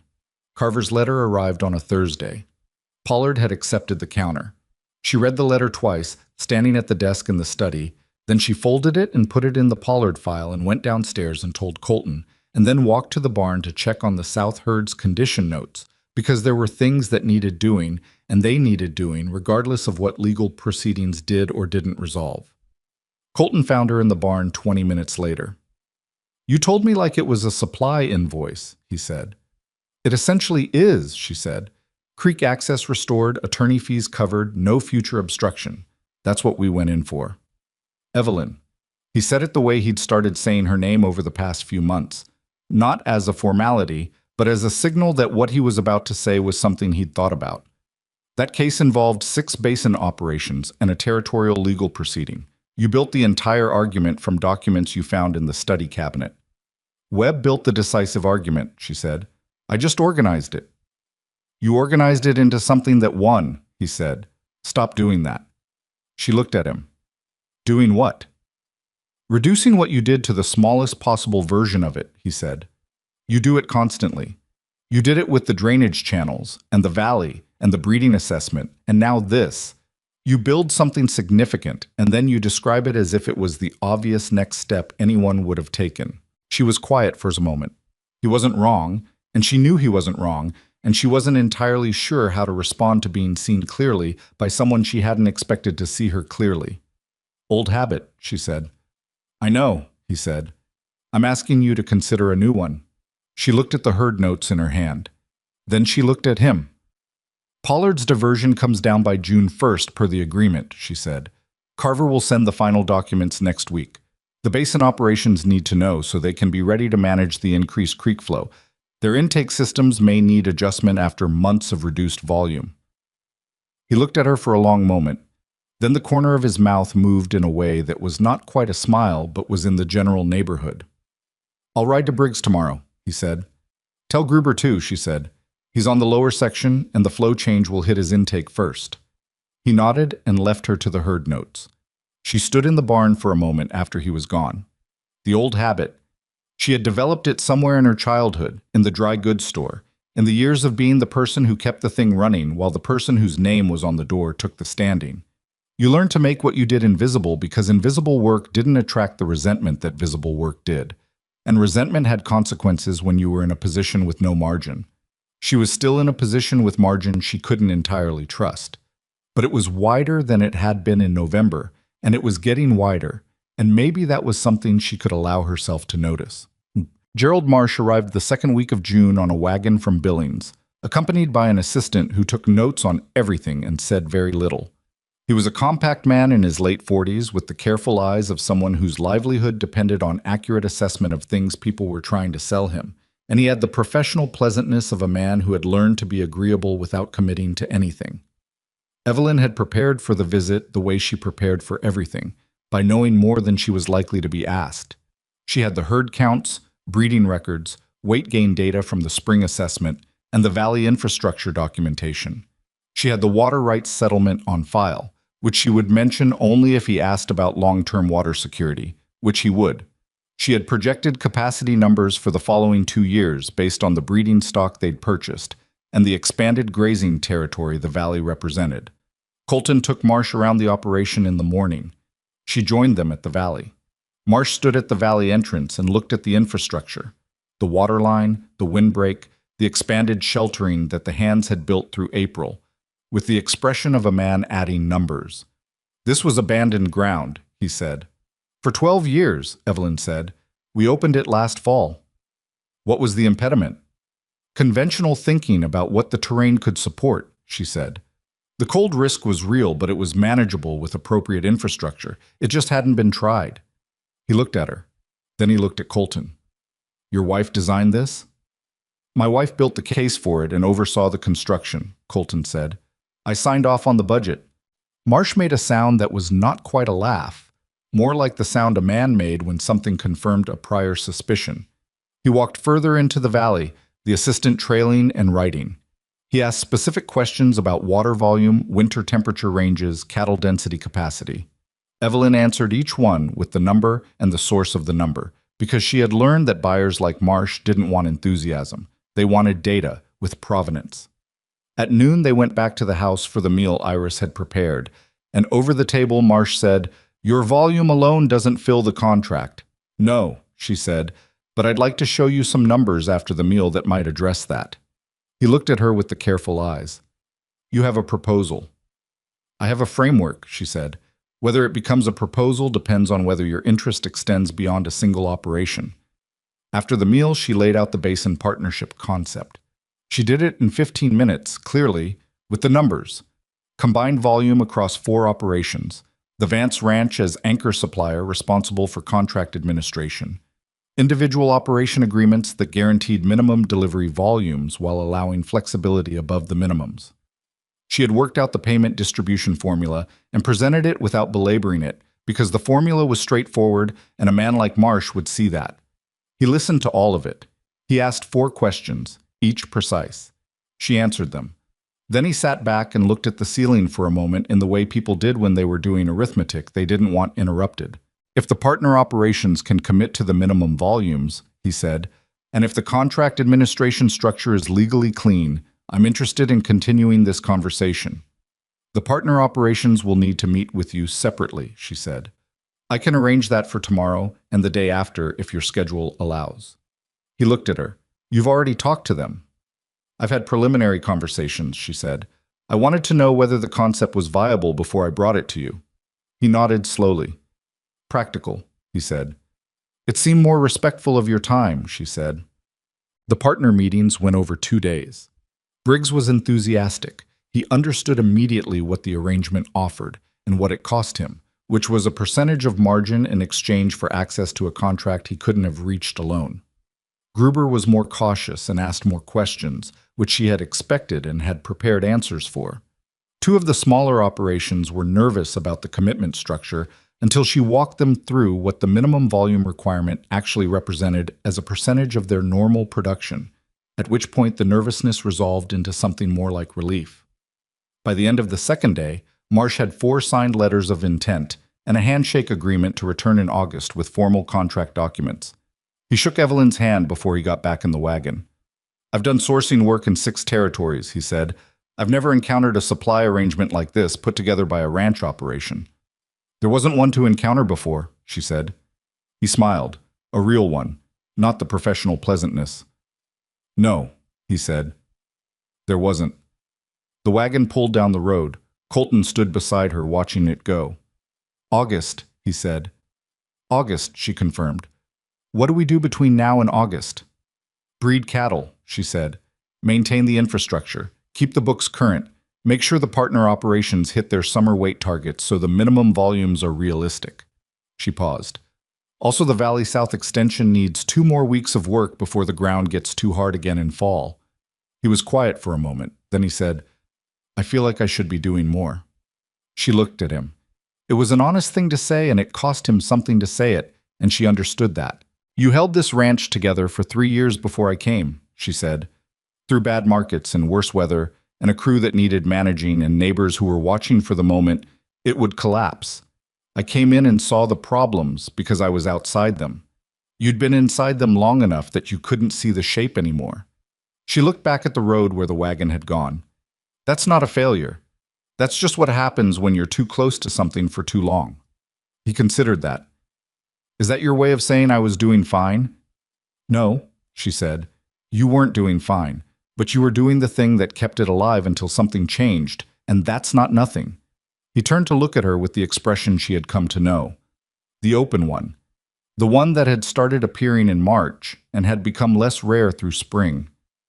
That's a generous interpretation, he said. It's an accurate one, she said. I don't do generous interpretations.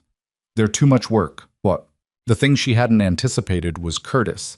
She had, if she was honest, largely set Curtis aside as a problem that had been managed rather than solved.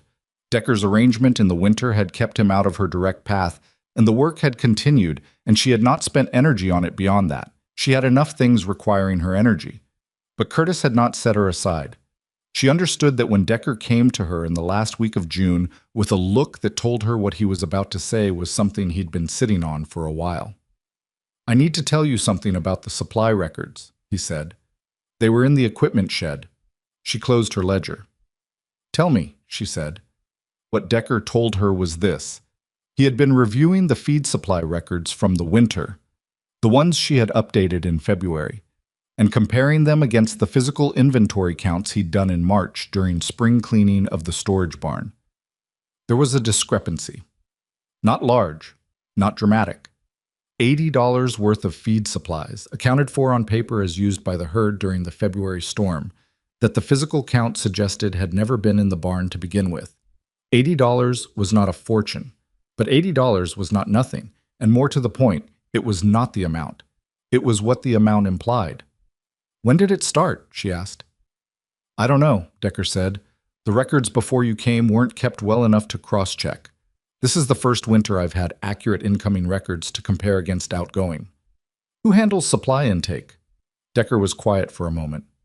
Curtis signs for deliveries, he said. She sat with that. She was careful about what she felt and what she allowed herself to conclude, because there was a version of this that was record-keeping error, and a version that wasn't, and she needed to know which one she was actually looking at before she did anything. I need the delivery receipts from November through February, she said. All of them. I can pull them, Decker said. Don't tell Curtis we're looking at them. He nodded. He left. She spent 2 evenings with the delivery receipts in her ledger. The picture that came out of it was not ambiguous.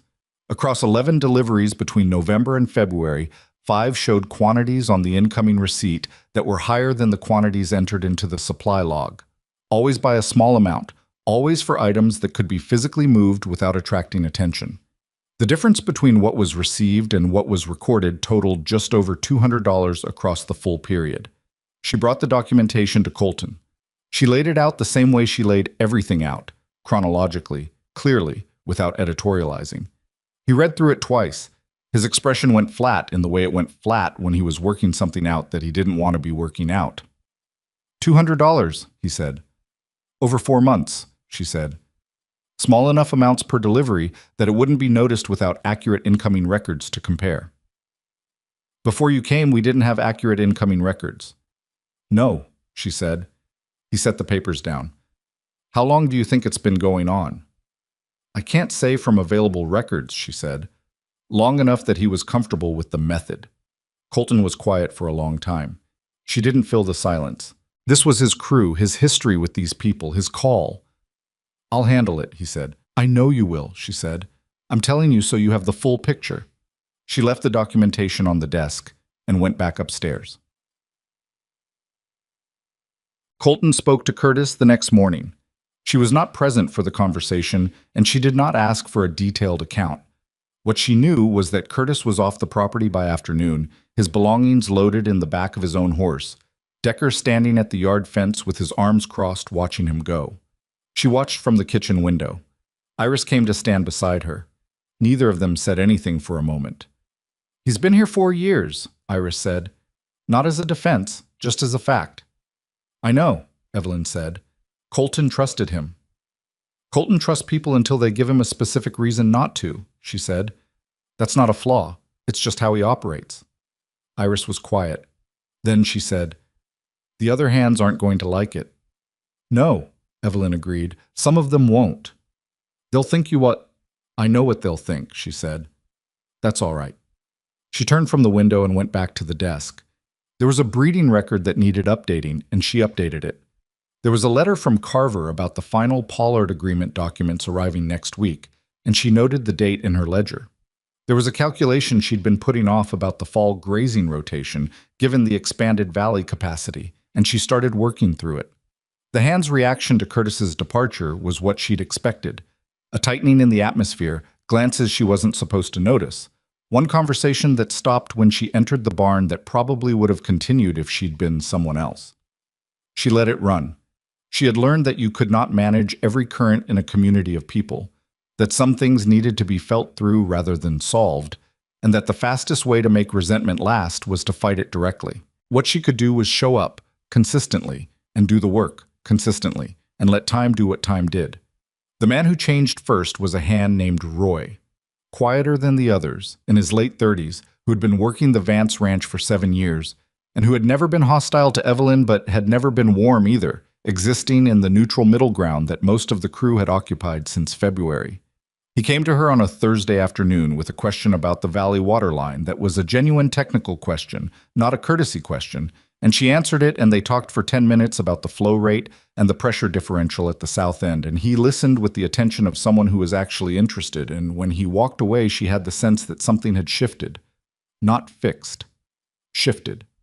That was what happened with people, not clean conversions, just small adjustments in the angle they held toward you, accumulated over time.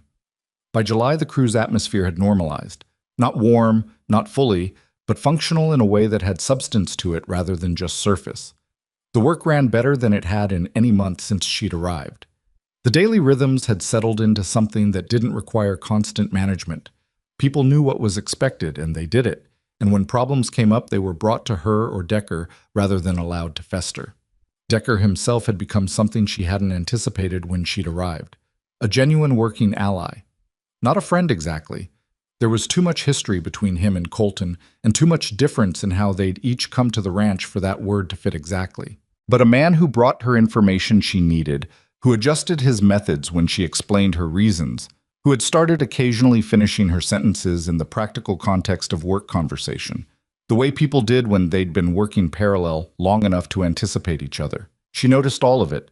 She was still in the habit of noticing everything. Awesome. The hardest thing that summer was something she hadn't put in any ledger. It was a letter from her uncle in Butte, the one who owned the dry goods store. He had heard, through the networks that carried news between Montana communities, that she was doing well at the Vance Ranch, that she was in fact doing considerably more than well.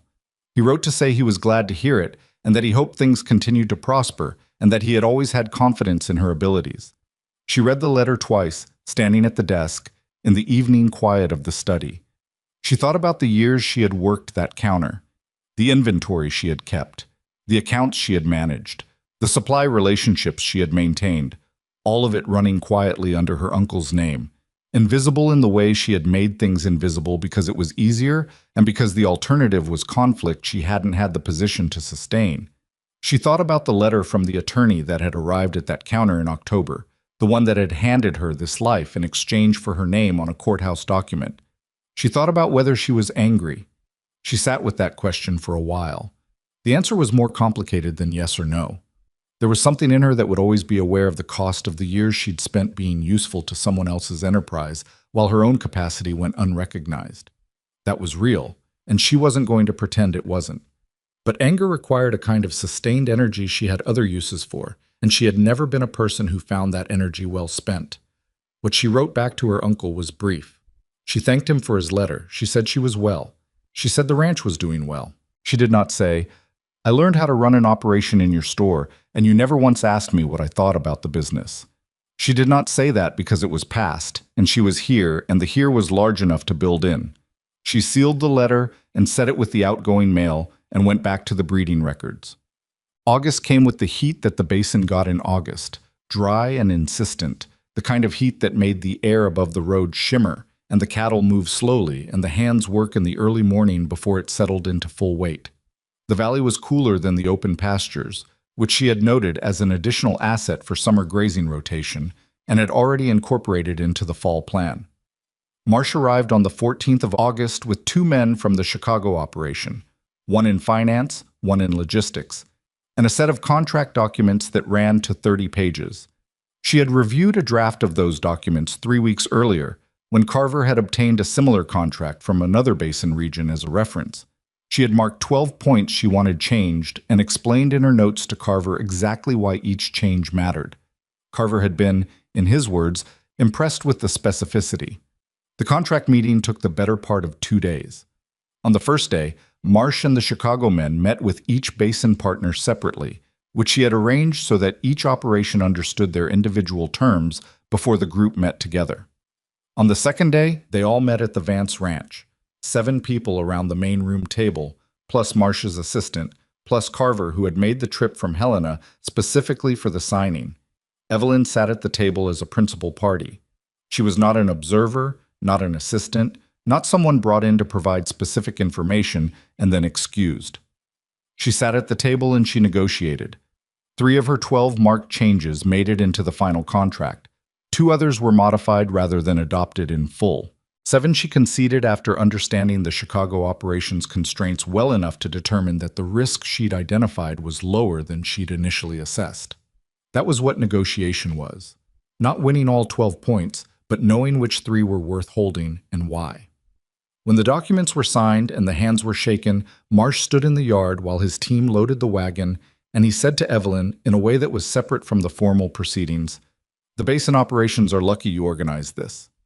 "The basin operations did the work," she said. "I organized the paperwork." He gave her the look she was getting more often now, the look that said he knew exactly what she was doing and found it either admirable or maddening, possibly both. "You're going to be doing this at a scale you can't currently imagine in 5 years," he said. "I've been doing this work long enough to know." She didn't answer that directly. She thanked him for the contract and wished him a good ride to Billings. After he was gone, Carver pulled her aside before he left. "Your counter-proposals on the payment timing provisions were technically correct," he said. "I want you to know I looked them up after you submitted them. You were right, and I would have missed it." "You're the attorney," she said. "I was just reading the document carefully." "Yes," he said. "You should consider what you're actually doing when you read documents carefully." He shook her hand and got in his wagon. She stood in the yard in the August heat and watched the last wagon pull down the road toward Billings. The dust it raised hung in the air for a long time after the wagon itself was out of sight. Behind her, the ranch was doing its afternoon business. The sound of the hands working in the barn, the distant movement of cattle on the south pasture, Iris somewhere in the house starting on the evening meal. The ordinary daily machinery of a place that was alive and running. She had been here 9 months. The contract in the study represented 2 years of guaranteed sales at prices the ranch hadn't seen in 4 years. The Pollard settlement had restored the creek. The south pasture was recovering. The valley was fully operational. The hands were working. The books were accurate. She turned and went back inside. There was a grazing rotation plan that needed finalizing for September, and a letter to draft to Carver about retaining him for the ongoing contract administration work, and a conversation she needed to have with Colton about the spring expansion she was already beginning to plan. That was how things got built. Not in the large moments, not in the signings and the settlements and the storms survived. In the next thing that needed doing, and the one after that. She sat down at the desk and picked up her pencil and got to work. The September grazing rotation plan worked better than she'd projected, which should have felt like a pure victory and mostly did. Except that better than projected had a way of raising the baseline for what came next, and she was already aware of that pressure building at the edges of her planning. The south pasture had recovered enough to carry 30% more weight than it had managed the previous fall. The valley was running at the capacity she'd designed for. The creek, restored by Pollard's court-ordered diversion removal in August, was running at historical volume for the first time in 2 years. And the difference in the lower pastures was visible. The kind of green that came from adequate water moving through the ground the way it was supposed to move, slow and deep rather than running off the surface and disappearing. She walked the property every morning before the household was fully awake. It was the part of the day she guarded most carefully. Not because she needed the solitude exactly, but because the ranch looked different in the early light, before the daily work imposed its own demands on how you saw things. Problems were clearer in the morning. So were the things that were going right, which were easier to miss when you were in the middle of managing them. What she saw that September, walking the property in the gray pre-dawn, was an operation that had stabilized, not transformed. She was too careful a thinker to use a word like that for something that was still less than a year old. But stabilized, which was its own kind of achievement given where it had been in October, when she'd climbed down from a wagon in inadequate boots and looked at a fence line in disrepair, and a water table running the wrong direction, and a man who couldn't be bothered to take his hat off. She was thinking about the spring expansion. The question was land. The valley was full. The pastures were recovering, but they had natural capacity limits that she had mapped carefully enough to know she was within range of them. The Chicago contract required delivery volumes that the current operation could meet for 2 years, possibly 3 if the breeding program produced at the rate she was projecting. After that, they needed more ground. The parcel she'd been watching was 3 miles east, along the creek's upper bend, a section that had been surveyed but never developed, carrying water rights that were still held by the Territorial Land Office because no one had ever filed a beneficial use claim. 240 acres of grass and creek access that nobody had claimed because the conventional wisdom was that it was too far from existing infrastructure to be practical. She had stopped measuring things by the conventional wisdom's assessment of practical approximately 8 months ago. She presented it to Colton on a Sunday evening in late September. He was at the kitchen table with a cup of coffee that was getting cold, which was his usual Sunday evening posture. The one day he sat down without a specific task driving him. She laid out the territorial land records, the water rights status, the parcel survey, and her infrastructure cost estimate for connecting the new land to the existing operation. She walked him through it in the order that made the argument clearest, which she had worked out in her head on 3 separate morning walks before she sat down with him. He listened to all of it. He looked at the survey map for a long time. "We just signed a 2-year contract," he said. "We have capital, but we have obligations against it." "The land claim costs almost nothing," she said. "Filing the beneficial use claim is the priority. The infrastructure build-out can phase over 18 months without touching the contract capital. And if we have a bad breeding season, then we phase more slowly," she said. "The land isn't going anywhere. Claiming it now means it's ours when we need it. Not claiming it means someone else might, and water rights on that creek bend would complicate our upper pasture access." He looked at her. "You've been watching that parcel." "Since February," she said. He was quiet for a moment. She waited.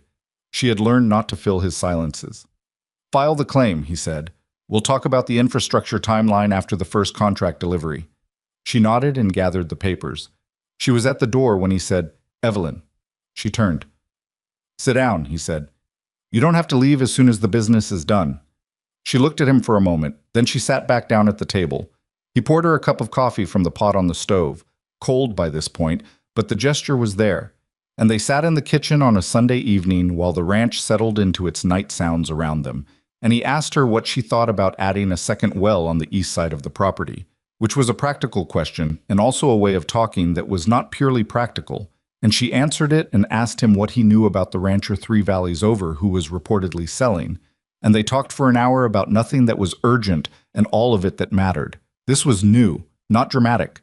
Nothing they did was dramatic. That wasn't how either of them were built. But new in the way that things became new when they stopped being arrangements and started being something harder to name and also more durable. The challenge came in November, 14 months after her arrival, from a direction she had not fully anticipated. She had anticipated legal challenges. Pollard had hinted through his attorney at a possible appeal of the water rights settlement, though Carver assessed the appeal as unlikely to succeed and expensive for Pollard to pursue. She had anticipated market challenges.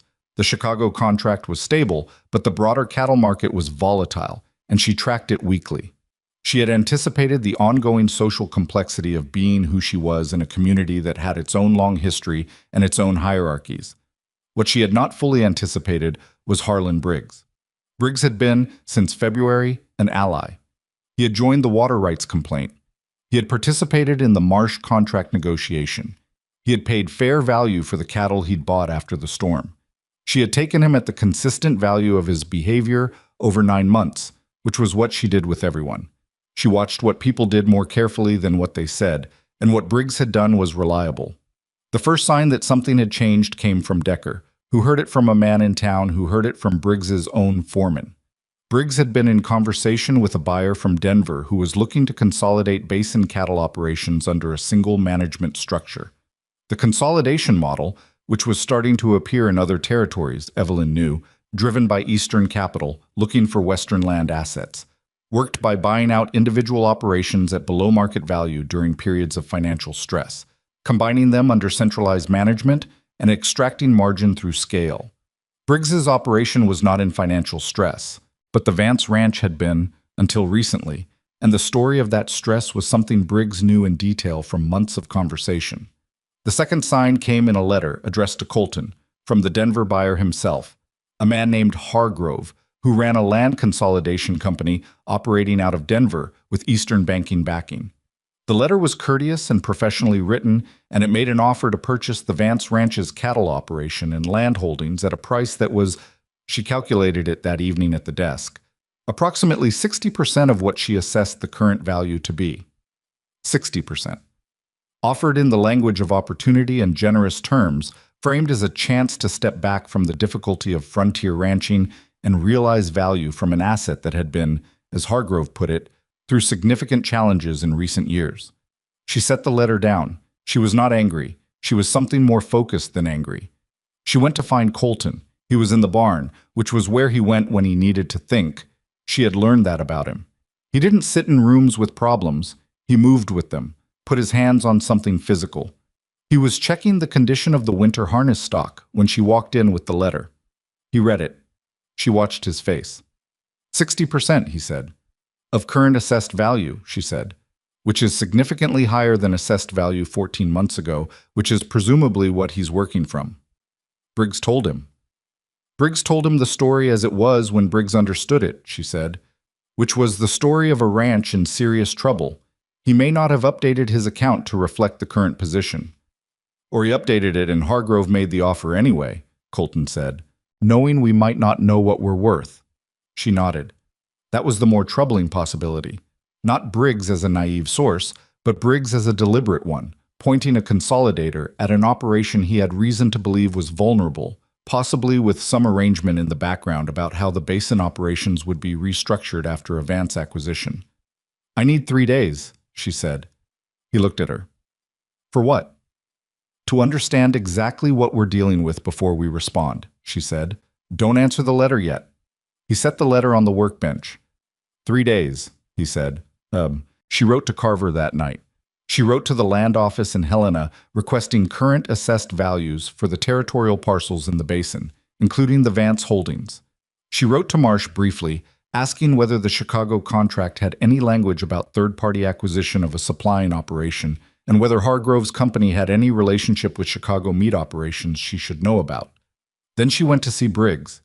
She rode out the next morning alone, which she told Colton was her preference, and which he accepted without argument, though she could see he wanted to come. This was a conversation that would go differently if she went alone, and she needed it to go the way it needed to go, not the way a conversation between two men who'd known each other for 20 years would go. Briggs met her in his yard. He looked surprised to see her and not entirely comfortable about it, which told her something. Evelyn, he said. I wasn't expecting... I know, she said. Can we talk inside? They sat in his kitchen, which was larger than the Vance kitchen and had the slightly overfurnished quality of a house where money had been spent to signal prosperity. His wife brought coffee without being asked and left quickly. She put the Hargrove letter on the table between them. Briggs looked at it. He looked at her. Hargrove wrote to us, she said. I wanted to understand the context before Colton responds. I introduced them, Briggs said. He said it evenly, without apology, which she respected more than deflection would have been. When? She asked. August, before the contract signing. August.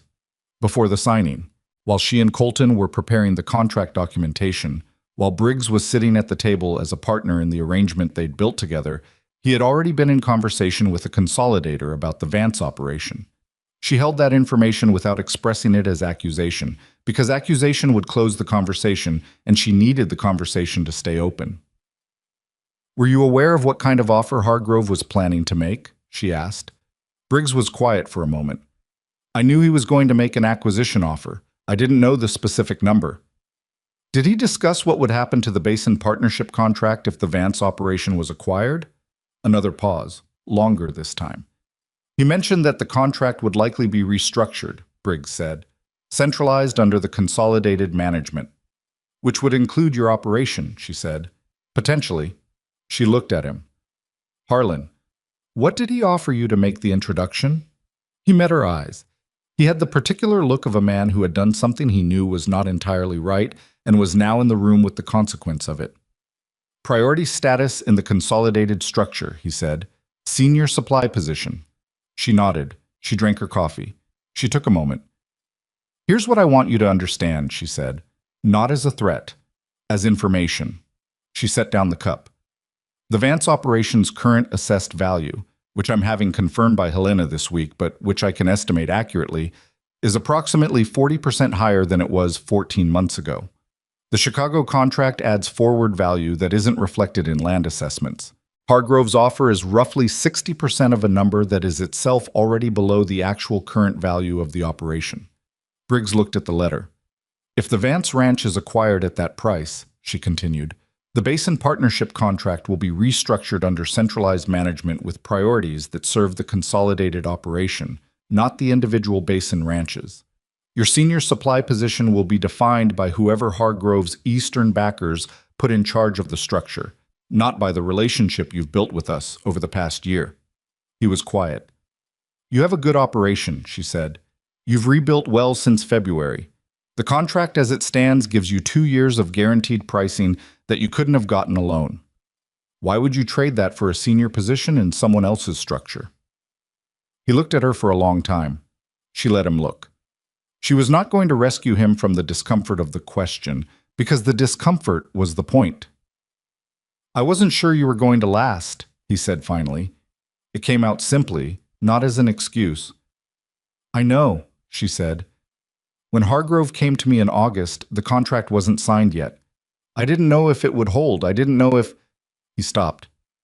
If I'd still be here, she said. He nodded. She thought about that. It was honest, at least. He had made a calculation based on information as he understood it, the way everyone did, and the information he'd had in August was that the Vance operation had been saved by a woman who had arrived 9 months earlier with $37 and a set of ledger books, and nothing in his experience had given him a framework for believing that was a stable foundation. She couldn't entirely hold that against him. She could, however, hold him to what was true now. The operation is stable. The contract is signed. The water rights are settled. The land claim on the east parcel is being filed this week. She looked at him directly. I'm still here. He was quiet for a moment. Then he said, What do you need from me? I need you to write to Hargrove and withdraw the introduction, she said. Not because I'm asking you to lie about anything. Tell him the situation at the Vance Ranch is materially different from what you described in August, and that you don't believe the acquisition is in the basin's interest. That's true, and you can say it honestly. He looked at the table. He won't be happy. No, she agreed. But your senior supply position in his consolidated structure was worth exactly what the Vance acquisition was worth to him. Without that acquisition, there's no structure and the position doesn't exist. He looked at her. For the first time since she'd sat down, something in him relaxed slightly. The quality of a man who had been carrying a decision he wasn't fully comfortable with and had just been given a clear way to put it down. I'll write to him today, he said. She rode home with the particular tiredness that came after a conversation that had required sustained precision, not physical tiredness, the other kind. The kind that meant you'd spent yourself on something that mattered. Carver's response came 4 days later. The Helena land assessment confirmed her estimate within 2%. Marsh's response came 6 days after that. Hargrove's company had no known relationship with Chicago meat operations, and the contract contained standard language protecting delivery terms through any change of operational ownership for the contract period, which meant an acquisition couldn't void what had been signed. She wrote a response to Hargrove's letter. She wrote it herself, reviewed it with Carver by mail over a 10-day exchange, and sent the final version on a Tuesday in mid-November. The letter was professional and brief. It thanked Hargrove for his interest and declined the offer, noting that current assessed value and forward contract value placed the operation significantly above the figure proposed, and that the Vance Ranch was not available for acquisition at any figure in the near term. She added one sentence at the end, which Carver had flagged as optional, but which she kept. The basin operations represented in the Chicago contract were, collectively, not available for consolidation under third-party management. She sealed the letter and set it in the outgoing mail. Colton was at the kitchen table when she came down the stairs. "Done?" he said. "Done," she said. He poured her coffee. Hot this time, she had noticed he'd started timing the pot to when she came down in the mornings. And she sat across from him. "Briggs wrote to Hargrove," he said. "Decker heard from his foreman." "I know," she said. "You went to see him." "Yes." He looked at her across the table. "What did you say to him?" "I told him the truth about the operation's current value," she said.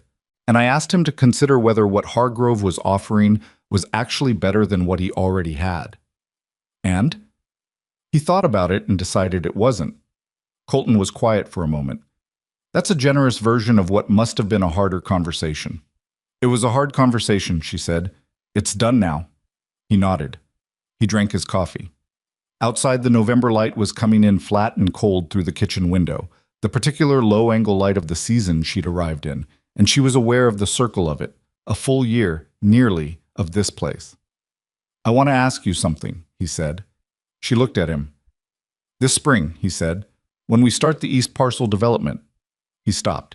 He was doing the thing he did when he was working towards something he hadn't said before, the careful, thorough processing before the words. "I want to talk about what the operation looks like in 5 years.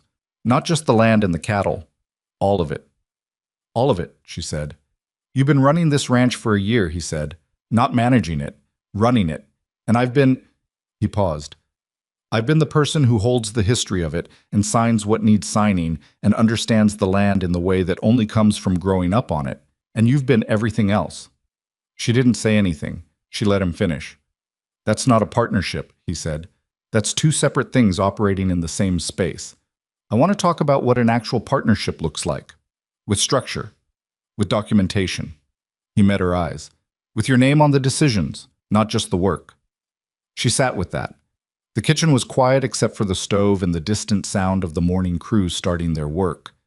"You're talking about the deed," she said. "Among other things," he said. "That's a significant step," she said. "I know what it is," he said. "I've thought about it for a while." She looked at him across the table. He looked back without the careful blankness that had been his primary expression when she'd arrived. That was gone, had been going since March, was entirely replaced now by something more open and more complicated and more honest. "Let's talk about it," she said. They talked about it through November and into December, which was the right amount of time for a decision that would carry the weight that one carried. Carver was involved, which was also right. There were practical questions: how the deed would read, what the operational authority structure would formalize, what happened to the East Parcel claim that had been filed in her name for practical reasons and needed to be reconciled with the existing holdings. There were harder questions too, the ones that didn't have legal answers. She asked them plainly, and he answered them plainly, and sometimes the answer was, "I don't know yet," which she respected because it was honest, and sometimes the answer was clear and landed in the conversation like something solid in uncertain ground. She thought, during those weeks, about what she had expected from this arrangement when she'd said yes in Butte with $37 and a set of ledger books and a letter she'd read twice standing at a counter. She had expected survival. She had expected utility, being useful enough to justify the arrangement without becoming invisible the way she'd been invisible in her uncle's store. She had expected, at some level, to spend her life in a negotiation between what she was capable of and what she was permitted to do with that capability. She had not expected this. Not the Valley, not the water rights, not the Chicago contract, not Colton across a kitchen table saying her name like it meant something specific. Not a deed with her name on it in a filing cabinet in Helena, which was where it went in December, witnessed by Carver and a notary, and Decker, who had been asked to serve as a witness, and had shown up in a clean shirt, which for Decker was the equivalent of formal dress. She was not going to claim she'd known it would turn out this way. That would be a lie, and she didn't have patience for that kind of retrospective confidence. She had known only what she could see, and she had worked from what she could see, and the accumulation of those daily calculations had produced something she hadn't planned. That was the thing she would come to understand over the years that followed, as the actual lesson of that first year, not that hard work produced reward, which was too simple to be true and too comfortable to be useful, but that the future was built from the quality of your attention to the present, that what you chose to notice and what you chose to do with what you noticed, and whether you had the stubbornness to keep doing it when nothing confirmed you were right, those were the things that determined what eventually became possible. Not luck, not absence of fear. She had been afraid, in the workers' quarters on that first night, in the barn during the storm, in Briggs's kitchen delivering a hard truth to a man who had been her ally. Fear was a constant, and you worked alongside it, or you didn't work at all. Not the absence of people who wanted her to fail. There had always been those, and there probably always would be. Just attention, and the willingness to act on what the attention revealed. The first delivery under the Chicago contract went out in March of the second year. 22 head from the Vance operation, plus the combined volume from the partner ranches, loaded onto the railroad cars at Billings on a cold morning with Decker managing the logistics and Colton at the yard fence watching and Evelyn with her ledger confirming the count against the contract numbers. The logistics man from Chicago, the one who had sat at the signing table in August, was there to receive the shipment. He shook hands with Colton, who introduced him to Evelyn, and the logistics man said it was good to finally put a face to the correspondence. Most of it was through our attorney, Evelyn said. Most of it had your thinking in it, the logistics man said. Carver told us. She let that stand without comment. The count was confirmed, the transfer documentation was signed, and the cattle were loaded. She watched the process with the same attention she brought to everything, noting the loading sequence for improvements she'd make to the next delivery, watching the cattle for stress indicators that would tell her things about the handling conditions. When the train pulled out, Colton came to stand beside her on the platform. That's it, he said. First of 8, she said. Quarterly deliveries, 2 years. She knew the schedule by heart. First of 8, he agreed. They walked back to where the horses were tied. The Billings platform was busy with its own morning business, freight and passengers, and the ordinary commerce of a territory that was still deciding what it was going to become. She thought about the train she'd arrived on 14 months ago. The particular quality of that journey, the cold and the uncertainty and the steady accumulation of calculation about what she was riding toward. The $37. The ledger books. The letter she'd carried in her coat pocket because she'd needed to reread it on the train to make sure it was real. What are you thinking about? Colton asked. The last time I was at this station, she said. He was quiet for a moment. Different circumstances. Significantly, she said. He untied his horse. She untied hers.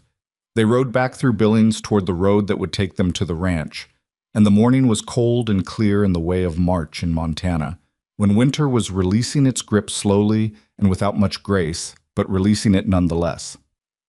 I've been thinking about the East Parcel water intake, he said, which was his way of saying, I've been working on the next problem, and I want to know what you think. The East Parcel water intake, she said. If we run the main line to the creek bend and put the intake there, we're dependent on the bend staying clear. That section has debris issues and spring runoff. Secondary intake higher up the creek, she said. Smaller diameter, gravity-fed, runs parallel. Costs more to install, but it's not dependent on the bend staying clear. He nodded slowly. That's what I was thinking. When were you thinking it? Last week, he said. I was going to mention it. Now you have, she said. They rode. The road was muddy with snowmelt, and the horses picked their way with the careful attention of animals that knew this ground. The basin opened up on both sides as they left the town behind. The distance between ridgelines, the things she'd found unsettling when she first arrived and had come to find necessary. The way the space made room for proportion, for understanding where any individual thing stood in relation to everything around it. She had needed that proportion this past year. She had needed to be in a landscape that didn't accommodate the kind of smallness she'd been asked to occupy before she came here. The East Parcel development began in April. Colton worked alongside the crew on the physical construction, which he'd always done, and she handled the water intake planning and the grazing rotation design. And there were mornings when they were both out on the land at the same time, with the particular easy division of a partnership that had found its working shape without a great deal of ceremony. Roy had become a reliable hand. She had been right about the small shift she'd noticed in him after Curtis left.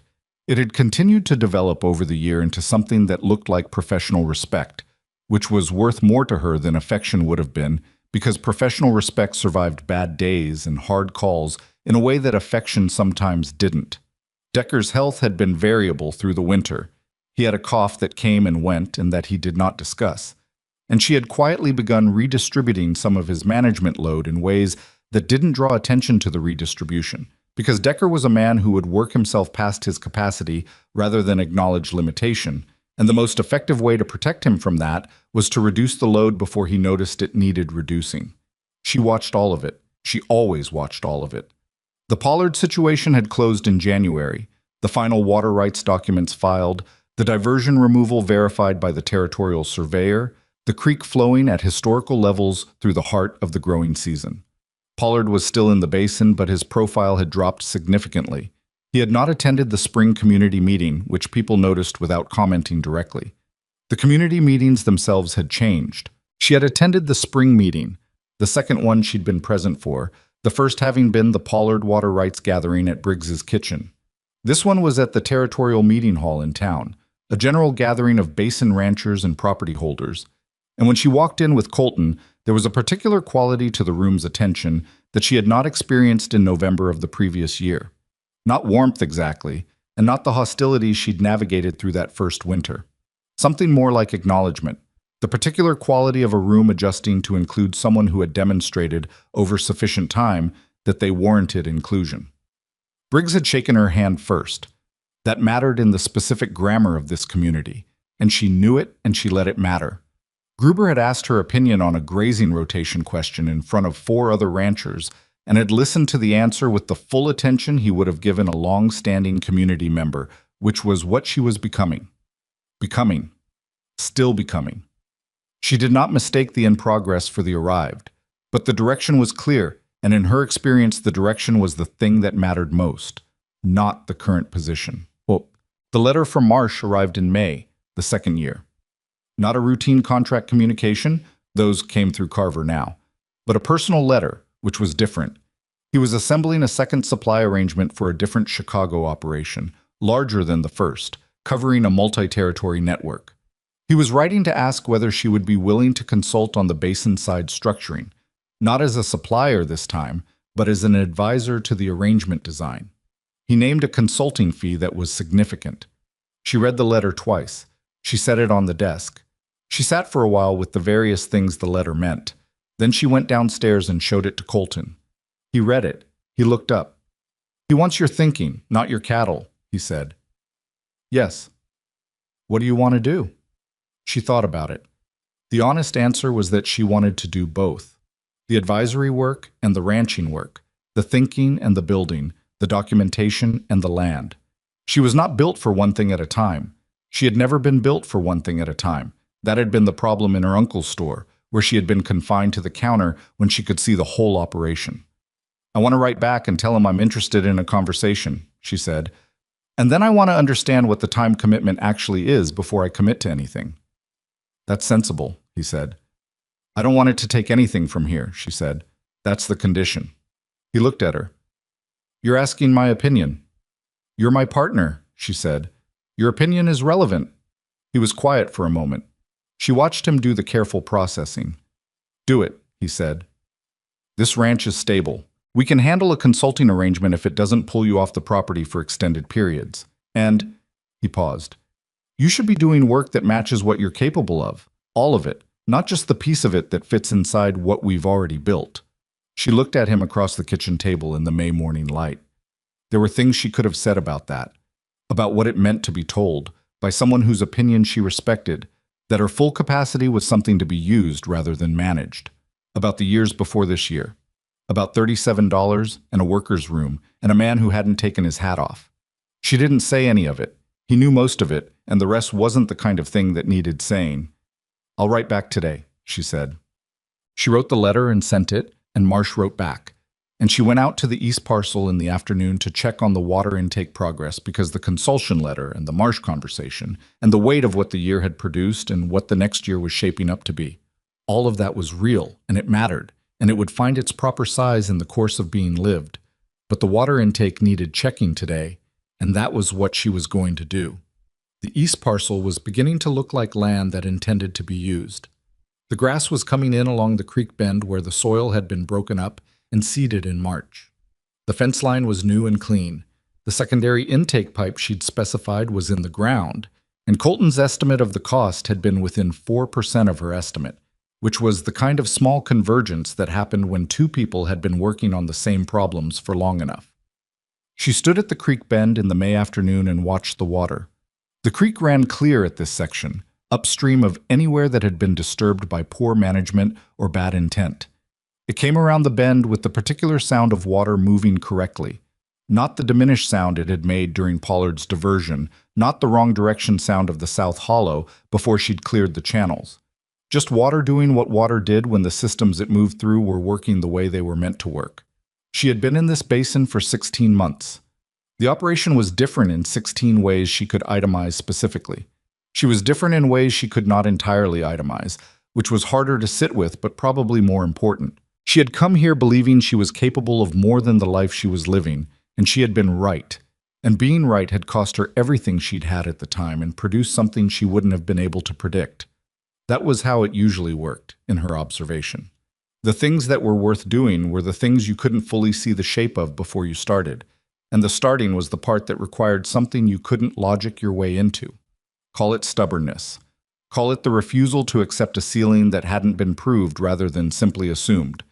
Call it the specific determination of a woman who had stood in a doorway with cold still in her coat and understood that every person in the room had already written the end of her story and had decided, without drama, without announcement, that they were wrong. She had been right about that too. The water moved through the bend and the grass was coming in on the East Parcel and somewhere behind her on the established land. The operation she had spent 16 months building was doing its daily business. And she was standing at a creek in Montana in May with a ledger in her hand and the next problem already taking shape in the back of her mind, which was where she lived most of the time.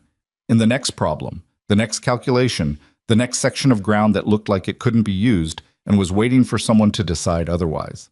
That was not a heroic story. She didn't think of it as heroic. Heroic was a word for things that happened in a moment, and what she had done happened in days and weeks and the cold early hours of 1,000 mornings. It was not about courage in the dramatic sense. It was about showing up to the next thing with sufficient attention and sufficient stubbornness and sufficient honesty about what you were actually seeing rather than what you'd been told to see. Most things that needed building got built that way. Not in the moments people told stories about later. In the ordinary time between those moments, where the real work happened and almost nobody was watching. She turned away from the creek and walked back toward the ranch. She had a water intake to check, and a letter response to draft, and a grazing rotation to finalize before the week was out. The consulting work with Marsh would need a framework conversation before she could assess the time commitment. The second contract delivery was in June, and the logistics needed review. There was always more. She had learned not to see that as a burden. It was just the nature of building something. The thing kept asking for more of you because the thing kept growing, and that was not a problem to be solved. That was what it looked like when it was working. The ranch came into view as she crested the rise above the East Parcel. The main house, the barn, the outbuildings, the valley visible in the middle distance where 83 cattle had survived a February storm because she'd spent 4 months building the ground for that survival. The south pasture, green in a way it hadn't been the fall before. The new fence line on the east boundary, straight and solid where it had been gapped and rusted. Colton was at the barn. She could see him from here, working on something with Roy, the two of them in conversation over whatever the problem was. He looked up at some point and saw her on the rise and raised a hand, which was all, and she raised hers back. 14 months ago, she had stood in a doorway with a stranger's back turned to her and felt the full weight of everyone in the room, having already decided she was nothing. The woman who had stood in that doorway would not have recognized this morning the East parcel, the letter from Marsh, the deed with her name on it in Helena, Colton raising a hand across the yard. She would not have recognized it, but she would have worked toward it anyway, because the only version of herself she had ever known was the one who kept working toward the next thing, even when the next thing was invisible. That was enough. It had always been enough. She walked down the rise toward the barn, ledger in hand, the next problem already forming in the clear Montana morning,